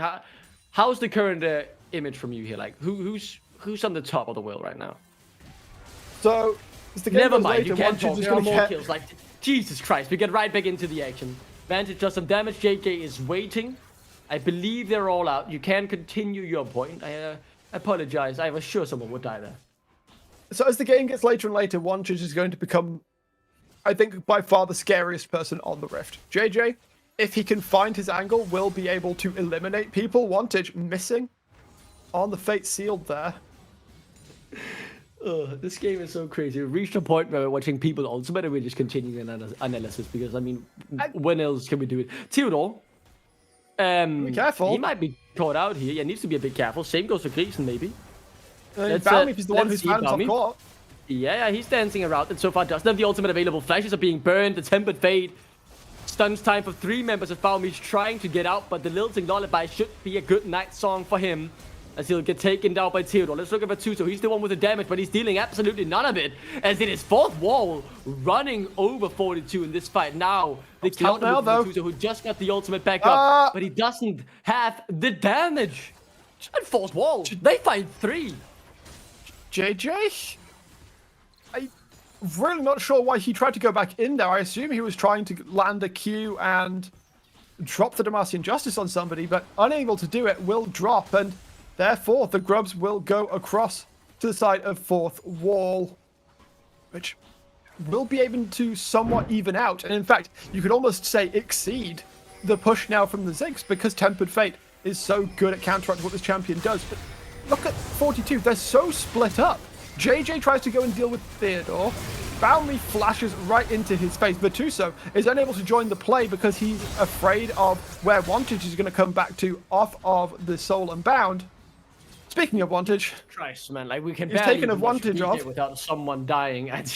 This is crazy. I felt, to me, the big surprise that was Vatuso was untouched for the whole fight. Yes, his ultimate was in cooldown in the beginning, but like, he was really struggling to do any damage. Exactly, he was 5-1, and he didn't do any damage. He was, dishing out everything he could. There just simply wasn't enough of it, and that was the big surprise to me there. As now that Drake is on the Rift, 42 do not want to give up to Drake scaling early on, but Bash looks like he wants to contest. Bullet time is available on a pretty strong Misfortune, so maybe, just maybe, they go for the fight. Tempered Fate available as well. Balmif now alone in the pit. Bash could come in here as well. They could just walk in and make it a pure 50-50. If Balmif is even alive for that, the steal comes through. Another good moment in the fourth wall. Yeah, we are seeing exactly why Greason picked the Bard in this game. Lockups for days. Drakes become harder to take. Towers become that much more difficult to siege. He is 1-1-7 right now. That looks unimpressive, but the effect he has been having on this game has been extremely tangible for the side of fourth wall. It is a good part of the reason that they're nearly 3k up now at 14.5 minutes. That 30k goal lead has been growing in the past few minutes. And the big thing for them, right, is it's across the board they're ahead, really, when you look at it. Very far ahead in the jungle. In the bot lane as well. 4-1 on Vadex. Yeah. He's quietly building up a storm. Theodore very much in the game, despite having been solo killed multiple times. Now getting the first turret gold as well. I mean, they're just genuinely strong across the board. While yes, Vatuso has 5 kills.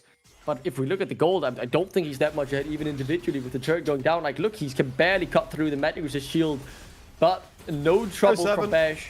And the rest of fourth wall to cut through Barmy for Tuso. I feel now so bad. running from this situation. Fourth wall are in control, but 42 might want to try and counter punch here. Lilting Lullaby coming through, and Chrissy Vardex, where's the bullet time? Right on top of the sleeping and now dead 6. Here comes the Tuso, but what can he really do? JJ is spinning, but he's not winning. This is fourth wall. They are cruising towards this victory. BO5 is just kind of nothing in this game. The early invades made it hard for him to keep up in CS, which meant he's fallen behind in levels. Sure, he's got a Sundered Sky. Guess what that does? No good. If you're not able to auto-attack in these fights, the healing is not coming through. It is not enough for him to be any kind of relevant. And Bash, this time, showing up again on the Lilia as fourth wall march their way towards the Silver Scrapes. Yeah, you can hear it quietly in the background because I am starting to really struggle to see what 42 want to put together this game to really put up a fight. Fourth wall seem coordinated. I mentioned it in game number 3, but maybe they've started to read the same book from the Fairy Tale comeback, and you know, chapter 1 complete. They are on chapter 2 at the moment. If it's a short story or a full-on novel, only time will tell. But this game very much in their favor. What's next for them now? Well, Baron is up in 3 minutes, Drake is up in 2, and they're on Soul Point. Remember the steal we just saw a few minutes ago? And I mean, the resounding question I'm asking is, what can 42 do about it? And I can't look at anyone and say this is the guy who has to carry them. I mean, Vituso, he's fed, but he doesn't have the damage. JJ certainly doesn't. Chrissy doesn't have the damage either. Like, what? Where should the comeback come from? Vituso. It is Vituso. But the problem is he needs to be playing this champion differently. Look at game 2, look at game 3, at how Wantage and Theodore played these fights. They were looking for flanks. They were looking to find vulnerable carries off towards the side. JJ looking to go forward, but look at all of the fourth wall members that are here. Yeah, the fourth wall members have read this play. And now JJ is the one who will get moved on towards. Theodore still pushing in the top side while this is happening. By the way, this could be a brilliant situation whenever as they lock in the carries, but none of them die. Gleason should be dying to the burn here. No, he's out as well. How does no one from fourth wall die as Bash drives to safety? They used Shelly again, by the way. Vituso getting caught. He's in trouble. He's in trouble. I think he could die here. But Theodore could follow. Theodore could follow. He connects it. Should get the solo kill. Where is it? Oh, he's failing it. He can't get it auto off. What? And now Vituso still alive. Rexed. That is full. I mean, Rexed can't get the kill. He's got the shields. He's got the heals and no advantage. 2 for 4. This game is turning back into pure chaos. Chrissy on his way towards top side. Bash could look to get up there as well, but I assume they will just let Theodore die unless he gets to the safety of this turret. A very, very tanky Cassante, especially with the magic resist shield. Do they want to try and turn this on Chrissy? He doesn't have a lot of mana. They could certainly look for it. Vituso is on his way up here, but this 6 is in trouble. Massive, massive trouble now. Good little sidestep. He's got good but they can't kill sidesteps. Theodore. Just kill Theodore, guys. Ignite him. Do something about him. Here comes the only fed member of 42 to do something. And Bash now running. The Ignite ticking. The bomb connects. And that's another kill. Game still alive, dude. What is going on? This is chaotic. And yeah, that is the word for the entire series as far as I'm concerned. Theodore, I love the play here. Spots that Vituso is coming in. We'll just send him right on over the wall. Melts his health bar down. Is woefully unable to take him down.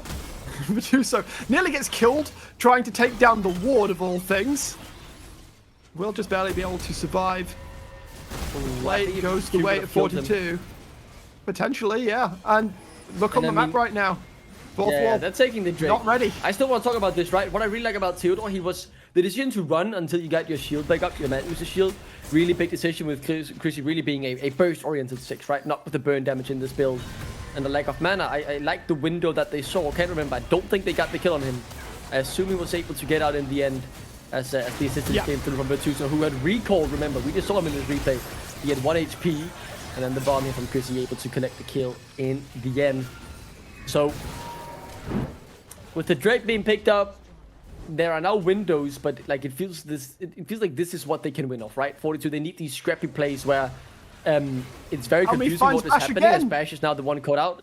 Stalk about This- grab, he fights, bash, no flash. That's JJ on a killing spree. Perfect. This is exactly what 42 needed. BO5 linking up with Virtuoso. This extremely fed Aurora to find picks, find kills, especially onto Bash. It makes taking objectives that much easier when you're not having to smite fight for them. Granted, there are no actual objectives up right now, but if you can keep bullying this Lilia as she's trying to play at that optimal kind of range, and we could see some very good things coming out from 42. JJ, of course, had a bit of a rough time early on. He is scaling into the game decently well. Got 2 items completed. Has got tier 2 boots as well. Should be able to melt any squishy that he is given a couple of seconds in contact with. As the rest of the map playing out right now. I mean, Baron up and available, of course. Right? Look at how long it'll take for him to kill someone like Theodore, right? This is their carry. I mean, JJ is certainly finding his place in this team as well, as Chris's damage is slowly ramping up. It feels like we're back to more of an even game state, but still with fourth wall with the advantage. But where they were at match ball before, I want to say in terms of equaling up this series, we are back to, yes, they have an advantage, but they still need 2 more points in that court before we push it to game number 5. 2 more plays need to go their way. That's the gut feeling I'm having. Whereas before, a big fight around a Baron would have been enough to pretty much secure the win in my eyes at the very least. Right now, both teams, as always, vying for control, vying for vision around this Baron pit. There is a TP ward potentially there for Theodore. You can see it in the Wolf pit. Completely off vision from the side of 42 Gaming, as Theodore is going to be able to take down that turret in the bottom line. Maintain their advantage. It is a tenuous hold. BO5 looking to shepherd the wave in. Wantage is not going to be able to defend this one. It will end up being a trade of turrets. We'll see the resets coming through once again. Both teams, I think, now starting to hone in. Realize that, again, the series is on a razor's edge. If 42 lose this game, going from 2-0 to 2-2, that is a tough situation to be in. Fourth wall. Yeah, the momentum certainly would have swung, right? I mean, at this point, it feels like that swing has already happened, but 42 are realizing that they can fight back despite what they're happening. JJ really overcommits for a war, but he's Garen, so he'll do what Garen does best, just running away and regrouping. Foolish me. Baron is really the big play, right? 1.3 minutes until the Drake. That's sole point for fourth wall. Second one for 42. If this game really ends up going long, like 4 Infernal Drakes could really be massive. If that's something 42 start looking to prioritize as this game does get extended. They're still looking for the pick. And might catch Rexat here. Will anyone check this? Fnatic Deathwish. They are being so careful. And I fully respect it as 5 members of fourth wall were sitting and awaiting. The two so. Just get a little bit of damage down, but not going to drop. Still looking for the angle. Double. They've got both carries. They've got both carries. Can they lock them up in the end? Virtuoso survives for now, but Chrissy will not have the same luxury as he gets taken down by the Fate Shield. Grayson, man, the last pick Bard really showing through. Virtuoso throws on his ultimate for some reason, and this might be the window. TP in from Vantage. And this is the Baron that is in their sights. BO5's his smite is back off cooldown. Do they go for the flip? Do they go for a play? What's the move here? 42 decision making has to be on point. I think it's got to be BO5 goes in at the right moment, but Theodore's got the all-out waiting. They can't see the HP. He has to flash in, but they don't know how low it is. Can they get vision of it? Oh, JJ's getting vision of it, so he needs to go in now. You flash forward. He gets it. He steals it. BO5, when it matters most, can they now get the fight as well? JJ will not be fortunate enough to get out with the Baron, but they have kept 3 of them alive. TP coming in. But a fourth wall done with the fight. I'm not sure yet. BO5 still alive. He's feeling good after that Baron's in, and he's heading for the kills. Forces the flash out advantage. Unbelievable steal there from the 42 jungler to keep them relevant. Scenes in the Baron pit, Duckling, as the steal is found. 42 again. They know what is at stake. BO5 flashes, uses the flag and drag to ensure that he is not caught by Theodore here. Oh, nice. Waits for the JJ, exact moment. Like JJ. JJ is his ward. Yeah, exactly. JJ is literally the ward they're flashing. Brilliant ultimate. They almost get back, but a gut stun just keeps him alive. And I do believe he managed to get out as well, as JJ is then the only victim. As Theodore gets killed on the other side by Vetusta, who is now starting to deal some damage. Fourth wall. Game was in their court. Felt like we would go to match point. But as the goal is now equal, we're back to even footing. The scaling is starting to come through. I have a feeling that as Vetusta completes his magic penetration, he's really going to start to hurt. Yeah, and of course, what we didn't see as well is 42 picked up their second Drake. 2 Infernals in their pocket. So if there is a fight that Chrissy doesn't get caught and melted down, he is going to be doing a lot of damage. JJ committing to the chase here. And all of a sudden, he's just gone. The Chrissy ultimates, the Mega Inferno Bomb, not even needed. Another look for the pick though, Vetusta. And Rex at the target. Vetusta W and ults to get out. Gleason has been showing up massively on the spot, forcing an ultimate there. But now we see the 6. We know exactly what it can do with a Baron buff. And a few Void Grubs in its back pocket as well. These turrets, not long for this world. This one's sure to fall as well. Base broken open, series in their sight, advancement. The goal for 42. Could have been a clean sweep, but it will take one more game. Unless fourth wall. Now they have to punch back. This has really been a series where it's punch for punch, blow for blow. A team constantly serving the ball and the driver's seat back and forth to each other. Not one team content with leading all the way through, as this game was fourth walls to lose. This series has been a UFC bout. Pretty much, Duckling. It is punches trade back and forth, grapples, people being thrown to the ground, jostling for position eternally. No one has been able to force the submission or get the ref to step in. They have been fighting, swinging back and forth, trading for trade. And we're still so close in the gold in game 4. Fourth wall, they had a big advantage. 42 have done a fantastic job of coming back. BO5 especially kudos. He was so far in the hole, but he is still finding his angles to be useful. He steals the Baron to keep them in the game. We've got 3 minutes, less than, until the big objectives are back onto the map, and the series may well be decided, Duckling. And remember what's at stake, right? Sitting in game 4 of the lower bracket, one of these teams will get the chance to continue their run and their dreams of getting into NLC Division 1. Fourth Wall have spent a whole year as an organization rebuilding from their relegation, from that exact division, to try and be in this moment, to get one step closer to their ultimate goal. But 42, continually aiming and improving step by step, finalist of the NLC Division 2. No one can deny that they deserve to be in this situation. Fourth wall have fought back before from an 0-2 scoreline. Go again. They way to lead this game. Might be in trouble. Can survive for quite a while, but there is no one there to help him. I think he's just dead. But how much? That's 3 members. How much time can he buy? What will happen at the end of this? Like, then nothing will really happen. He's just gonna die. But his death won't mean a whole lot in the grand scheme of things. He will go over to Vetusta, who has now had his magic penetration. Just like Chrissy. JJ and BO5. They're They're looking for it. It's 2v3. They're looking for Bash. They turn theirs into Vardex, but they can't get him. The lilting lullaby puts BO5 to sleep. JJ! The fight continues as Vardex. Where did he get deleted? Who did that to him? He's gone. Garen, baby. Oh man, it was almost terrible. BO5 locks JJ outside of the Cataclysm. It's a literal I'm Jarvan, I'm helping moment. But JJ is able to flash over. He is able to find the kill onto Vardax. They are able to break open a second inhibitor. Death timers are pretty short though. I don't think 42 want to overcommit here. BO5 back up in 10. We gotta see this again. Right.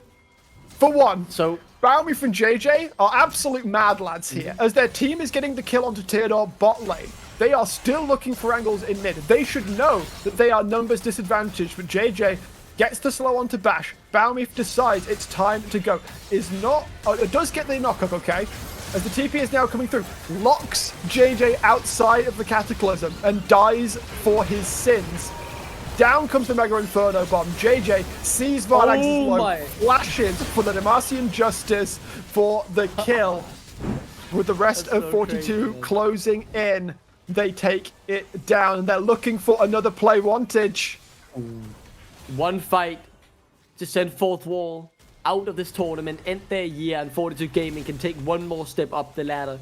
It's one of 3 steps to make it into NLC Division 1, but they have to pull this off. Drake on the map, a 3rd Inferno potentially for them, will certainly just tip that damage over the edge. As Fourth Wall fighting for mid lane priority, but look at the summoners. So much have been used on both sides here. Get caught out, not many ways to escape as Theodore takes a bit of damage from JJ.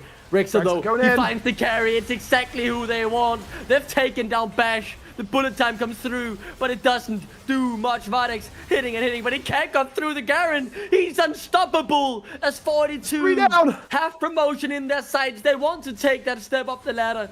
They want to try and climb to the pinnacle of the mountain, and Fourth Wall shall not stand in their way. It's Greek's advantage to save the game for the organization.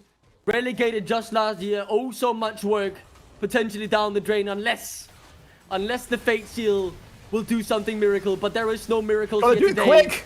They've got to do it now! Won't happen. Vantage, what can you do? The answer is not much as JJ will fall, but the Nexus is in 42 sides. The step up the ladder, one step closer to Division 1, as in a 3-1 scoreline, 42 advanced to face down Blue Whites next time in the ladder.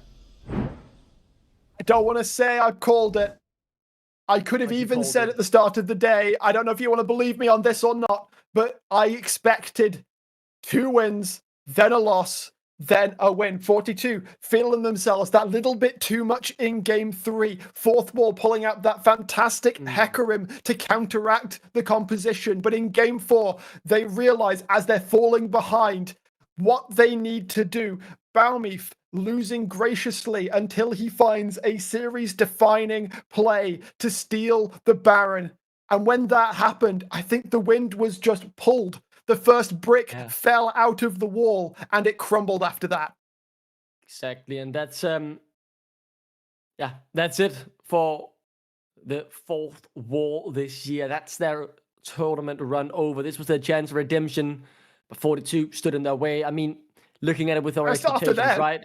42 Gaming finalist in the NLC Division 2. The 3 best teams now remain, but only one can get promoted. Between Blue Whites from NLC Division 1, the champions of NLC Division 2 in spring, Rich Gang, the champions of summer, and the underdogs, I think it's fair to say now, in 42 Gaming, who are on the course for the Miracle Run. Still 2 more best of 5s to go.